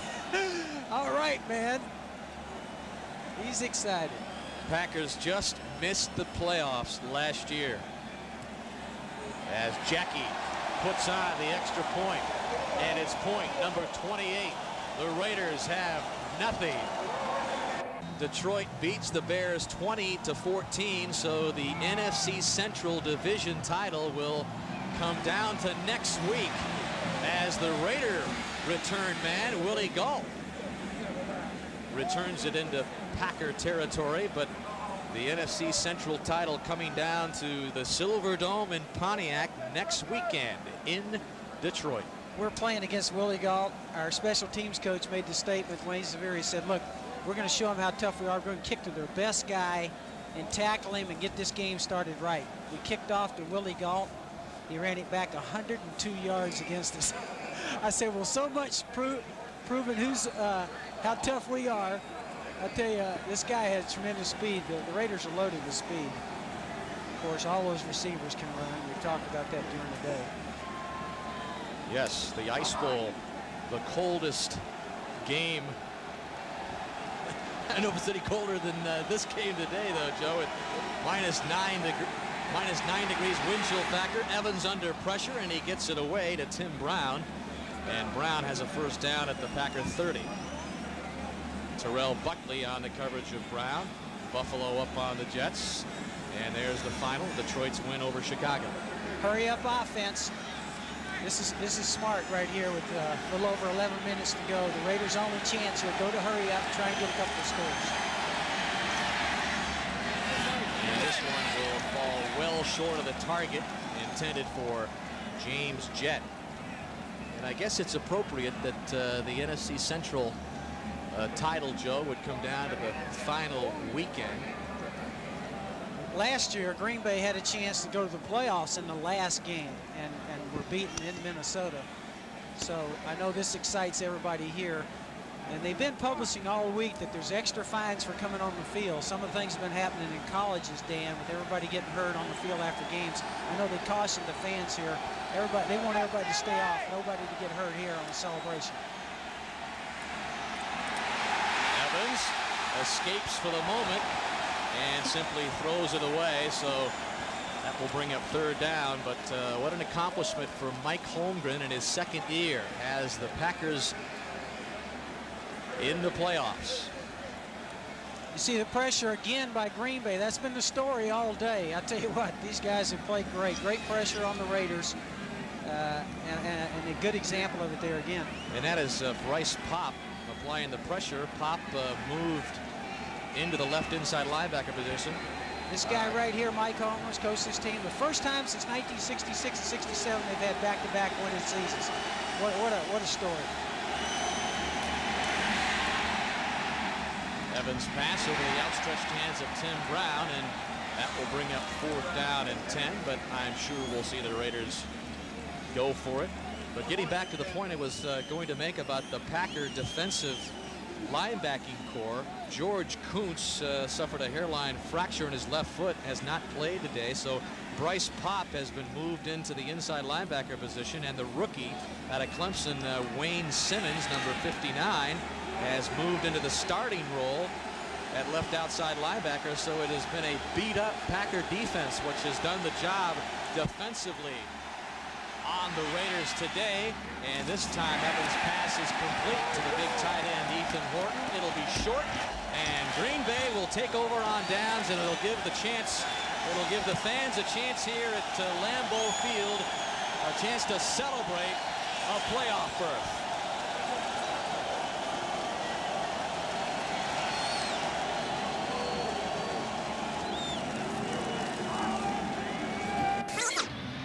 Packers are in, but not officially yet. Has Philadelphia beaten New Orleans yet? Yeah, good. Yes, see the glove deal. Okay. Yeah, I'll do it quick.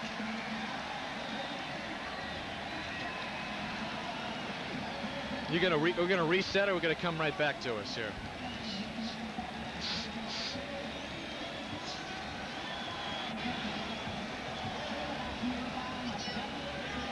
Yeah.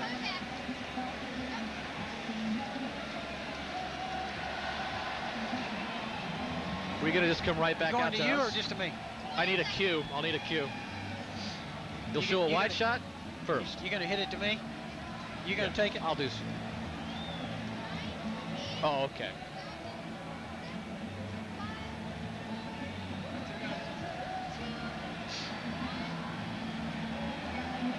Well, 9 degrees below, the wind chill factor, all sorts of ways of trying to keep those hands warm, Joe Gibbs, and you had a chance to visit the Packer locker room and pick up some of those gloves that the Packers and Raiders have been wearing. We talked about equipment. This glove is normally warm and is good in warm weather. It's tacky, but on a day like today, this will freeze.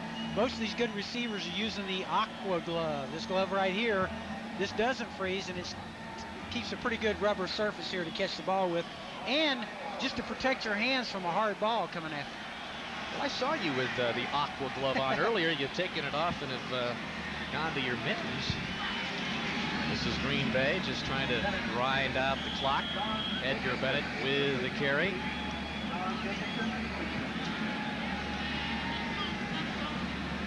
I know that Green Bay's excited about the fact they did get some run going today, Dan. I know that that's what they've talked about. And as they position themselves now for the playoffs and go for a division title next week, having a well-balanced offense, the way that defense is playing right now, hey, these guys have a chance. These guys look like they're a playoff-bound team that's going to do something in the playoffs, not just get there, but do something. And we'll keep it on the ground again, which will give us a chance to remind you what you can view on NBC tonight. 2 great movies on. One filled with adventure, the other with a miracle just in time for the holidays. First, a special 2-hour Sequest adventure starring Roy Scheider, starting at 7 o'clock, 6 Central. Then you're invited to share in a very special miracle, the miracle on I-880. It's the story of the collapsed highway back in 1989 in San Francisco. All of that coming up tonight on NBC. And Brett Favre swings it out to Edgar Bennett on 3rd down and 9. He'll be short of the first down, and we will see Green Bay punt it away. And really, the Green Bay Packer berth into the playoffs really not official until Philadelphia gets this win over New Orleans. But they are in the 4th quarter, and Philadelphia has a 37-19 lead over New Orleans. So really, it's just a matter of time. But the Packer faithful already celebrating here today. Yeah, I think they're celebrating. What Bennett would like to have done right there, Dan, you don't want to get out of bounds in these situations. Hey, no matter what, as a receiver, and he did get knocked out on the sideline, but managed to stay in. It was a good job by him in this case. Don't go out of bounds. Protect the football as a receiver or a running back. A pretty good punt by Wagner, considering the frozen conditions, and drives Brown back to the 21, and Brown gets it up to the 30, a 9-yard return for Tim Brown. 51-yard punt by Wagner, who's warming up perhaps for next week's Central Division title clash with Detroit. New Year's Day, don't miss the championship Saturday. College football bowl action, entire day on NBC. It begins at 1 Eastern time. The IBM OS2 Fiesta Bowl with Miami and Arizona. Then Notre Dame takes on Texas A&M in the Cotton Bowl. And finally, the national championship game, Joe, the Federal Express Orange Bowl. Or would you care to make a prediction on the national championship game? It should be a good one. I've got to go with Florida State. I mean, I just think they played an extremely tough schedule. They're battle tested, and certainly they've been on the verge, and I think they're hungry. Of course, all the Nebraska people now are mad at me. Everybody in You've done it. Yeah, I was going to say it pretty much clinches the letters for Joe Gibbs. Vince Evans is sacked for a loss and then fumbles the football. Steve Smith falls on it back at the 12-yard line.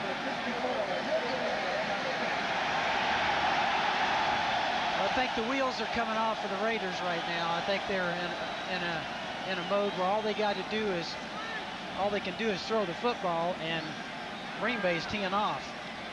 And of course, Green Bay's got some darn good pass rushers over there. Well, John Yurkovich. Here we take a look at Eastern Illinois. Really a blown pass protection in this case. I'll tell you, Yurkovich has really turned into a fine player for the Packer defense. He was undrafted out of Eastern Illinois, originally signed by the Dolphins, as Evans swings it out to Steve Smith. But he was signed by the Packers back in 1991 and has really been a pleasant surprise for Green Bay, and has started the last 10 games as Bill Moss has had problems with an Achilles injury. And what a job the Green Bay defensive front has done, of course anchored by Reggie White. 3rd down and 19 now. 7 sacks for that Green Bay defensive line as Evans skips it into James Jett, incomplete. And Reggie there White. is Reggie White. You know, the guy doesn't get a sack for 4 games and starts to get a little criticism here in the local papers in Green Bay. And like we mentioned earlier, he says, hey, I'm playing as well as I've ever played. That doesn't really matter if you're racking up the sacks numerically. Well, if I was the coach and if I thought that the papers helped get him upset, I think I'd have to be talking to the papers. Hey, write something critical about Reggie White. Because the way he's played today, he's been like a man possessed over there. Well, the Raiders can do nothing more than just punt it away. Gossett's punt angling to Mike Pryor at the 45, and Pryor takes it into Raider territory, close to the 45. Joe Kelly ran him out of bounds. 35-yard punt. And we'll take another opportunity to remind you that NBC Sports presents the final weekend of the NFL regular season with doubleheader action beginning at 12:30 Eastern with NFL Live. And most of you will see an AFC West matchup between the Seahawks and the Kansas City Chiefs, or regional action. And in the second half of the doubleheader, most of you will see these Raiders battle the Broncos, or regional action. And whether the Raiders will still have a shot for a playoff berth, we really don't know at this point. But they would obviously need some help in order to have a shot in the final weekend. Favre's pass to Sterling Sharpe, who has had a sterling game, and Sharpe down to the 27.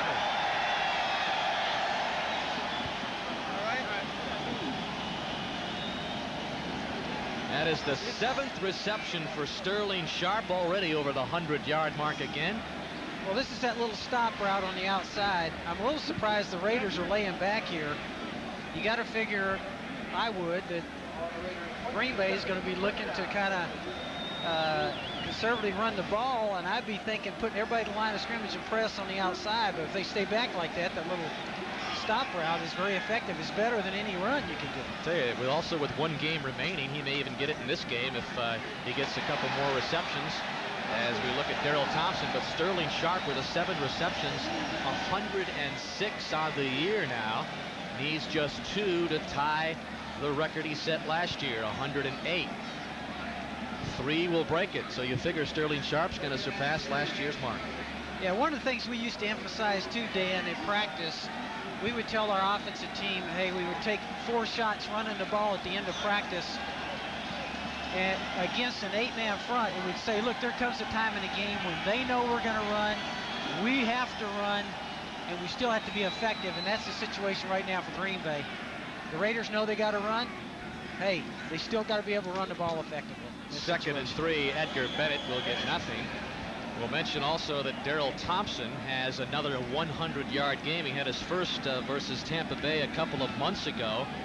And he has the Packers' only 2 100-yard rushing games on the season. He has 16 carries for 103 yards, and of course the 1-yard touchdown plunge earlier in the game.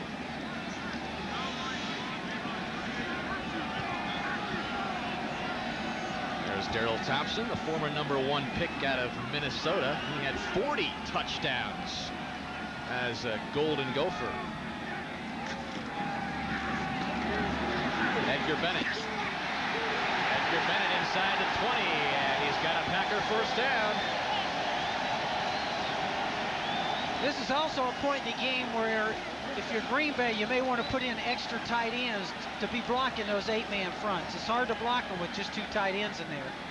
This is a heck of a run right here. This is a great job of balance going over the top. That was a heck of an individual effort right there. 6-yard gain by Bennett. Green Bay just wanting to keep that thing on the ground. They're going with 2 tight ends right now, trying to balance up the set right here and run away from the safeties when the Raiders put them up there. 1st and 10. And this is Thompson. Bangs off 1 Raider and gains nothing down to the 15-yard line. An interesting note to make also, Joe, a 7-0 game at halftime. Really looked like it was going to be perhaps a 7-0 game, 10-0 game, something of that sort. But the Packers reeling off 21 second half points to all of a sudden make it a blowout.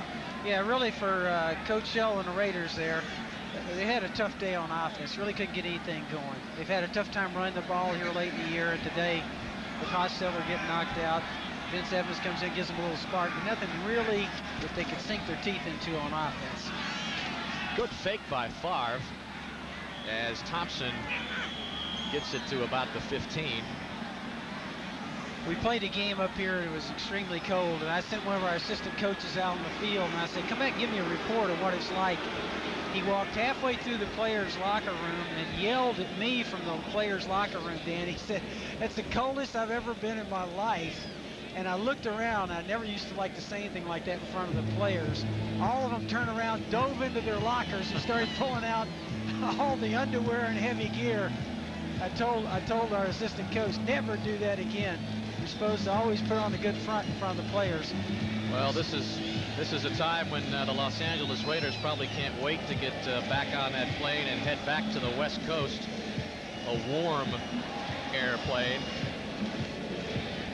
Now, before the game, we had a chance to shoot Al Davis in his, I guess that's as good a split of California garb and cold weather wardrobe that you could possibly have. But is that a classic shot of Al Davis?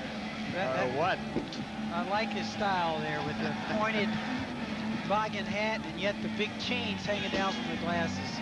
And Al Davis very disappointed, I'm sure, as well as Art Shell and the rest of the Raiders. Their last regular season game against the Denver Broncos.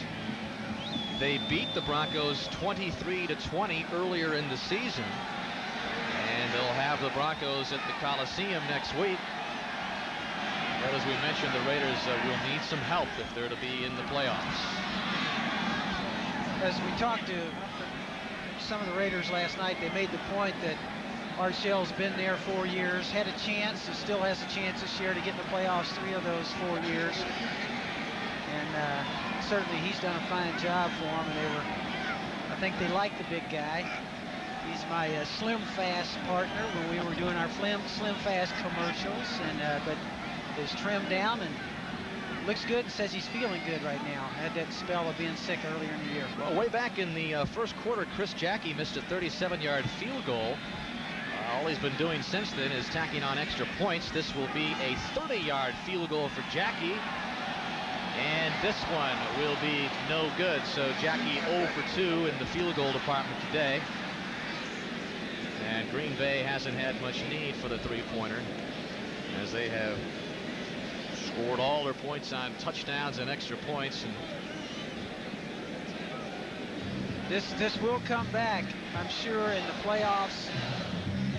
And this is going to be something they're going to have to get done. Of course, if they get home field advantage, play on this field. But if anybody's got experience here, it's Jackie. Well, he ought to be able to kick on this kind of turf. We mentioned that Chris Jackie was having his best season. He was tied for second in NFL scoring with a career-high 116 points. He's missed the field goals today. First in the NFL in scoring at the outset of the game was Jeff Jager, the Raider kicker. But he has come up with nothing today, so Jackie is taking over that lead. And I think he's second in the all-time percentage on field goals, only to Lowry, I think. And they just signed a new long-term contract, too, here with the Green Bay Packers. Well, in the fourth quarter, Philadelphia leading the Saints, the key game that the Packers are watching. 3:30 left here, 2nd down and 7 for Vince Evans. And Vince Evans will go down again. And the Packer defensive front will get credit for another sack. Tony Bennett along with his buddy Reggie White. Yeah, it's not been a sharp passing game by the Raiders. The quarterbacks, Hostetler and Evans both have been going back and taking the ball, and they don't throw the ball when they sit back here.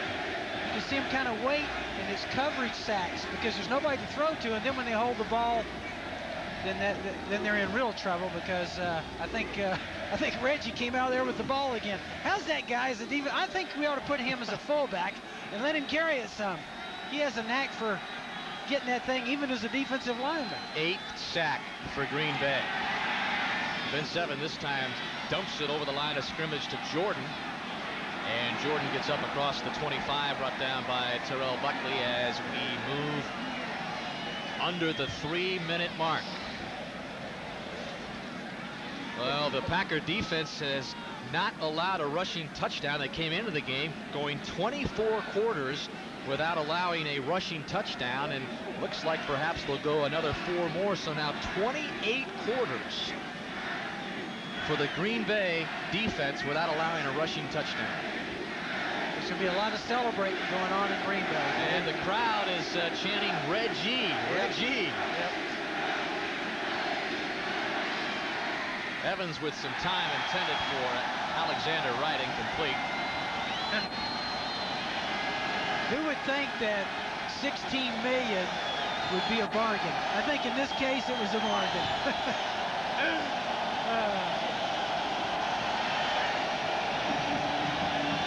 I tell you, a very fitting day.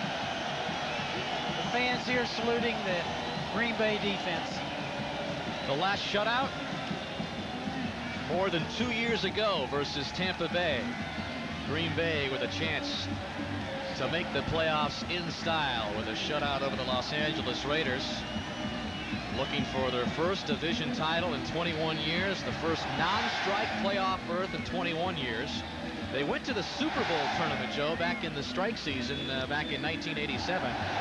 Yeah, they had mentioned that, but I don't know that they count that when they were saying that this is certainly Mike Holmgren, the job he's done here. I mean, these fans are excited, and to get home field is a big deal here too, because somebody else has got to come here, Dan, and play in this and play on this frozen field. Darrell Thompson. That's going to be a big advantage if they can get some home field. That's why that game next week will be so important to win the division. There's only been 2 teams that have ever won a Super Bowl that didn't win their division, so that'll be a big game next week. The 2-minute warning. Green Bay in command.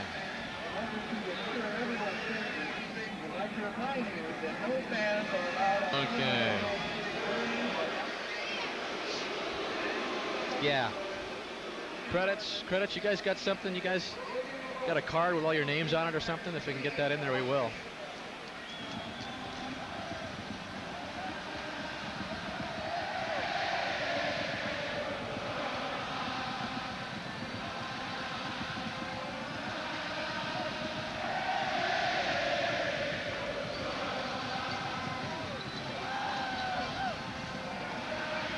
He's writing your name on that one. We got it over here. Tom Muscala. Stat. Put his stat guy on there. Stage manager.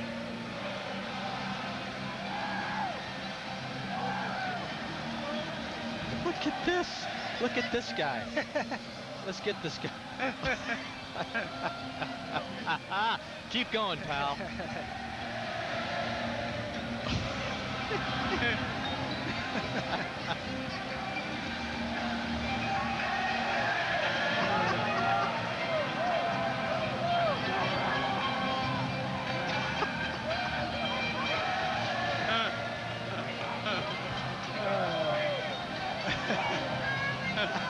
Yes, the first playoff berth in 21 years will bring out the craziness of all. You're going to see that guy at the emergency center in about an hour, probably. We talked about the field having some heating coils. I think that guy's got some heat from inside there, something to drink there. We'll take this time. The executive producer of NBC Sports is Tommy Roy. The coordinating producer of NBC's football coverage is John Ferratzis. Today's game produced by Terry Ewert, directed by John Gilmartin. Associate Director Brian Orentrack, our production associate Billy Zager. The Spotters today up here in the booth managed to brave the cold elements as well. Dave Stevepak and Tom Muscala. The Spotters. Statistics. It's so cold they're having a hard time even pronouncing. Say statistics. I can't in right 9 now. below wind chill factor. My mouth is not working. Statsmen Bob Catalano and Tom Rizzo. Stage manager Barbie Patterson. Our thanks to all of you I think it's important, too, for Green Bay. These shots. I tell you, Director John Gilmartin has had fun with the Lambeau Field crowd today. I think this game comes at a good time offensively, you know, for Green Bay, Dan, that they've run the football. Favre's made some plays. He's not made big mistakes today, not thrown interceptions, and I think this is a real confidence builder for him. Comes at a good time, right before the big game with Detroit next week. Under a minute. And then Mike Holmgren can really celebrate. 45-year-old Mike Holmgren stands 6 feet 5 inches tall. He's a huge man on the sidelines for Green Bay, an imposing figure, and has done a magnificent job. The former 49ers quarterback coach and offensive coordinator for 6 years, now a head coach. We had a great talk last night, Mike and I did, Dan, and talking just about football and everything, and I was asking him about Saturday. He said, well, Saturday's the one afternoon where him and his wife and the kids get to do something. We were talking about that. Great job by that guy, and a tough day for Art Shell. And the clock stopped with 25 seconds left. We were told before the game that if the Packers did win and clinch a playoff berth, that the police here at Lambeau Field would take special precautions as to avoid a massive swarm of fans going after the goalpost. Yeah, we've had some problems with college games this year, as we mentioned, and they beefed up security here. And it's been a long time. These people are hungry. Yeah, I would say so. 1972. As that will be the final snap. And the Green Bay Packers, 21 years out of the playoffs, are finally back in postseason. Art Shell and the Raiders hope they get some help. The Raiders fall to 9-6, and the Packers improve to 9-6. So the final score, Los Angeles loses at 28-0 to Green Bay. And remember, New Year's Day, NBC's bowl lineup beginning with the IBM.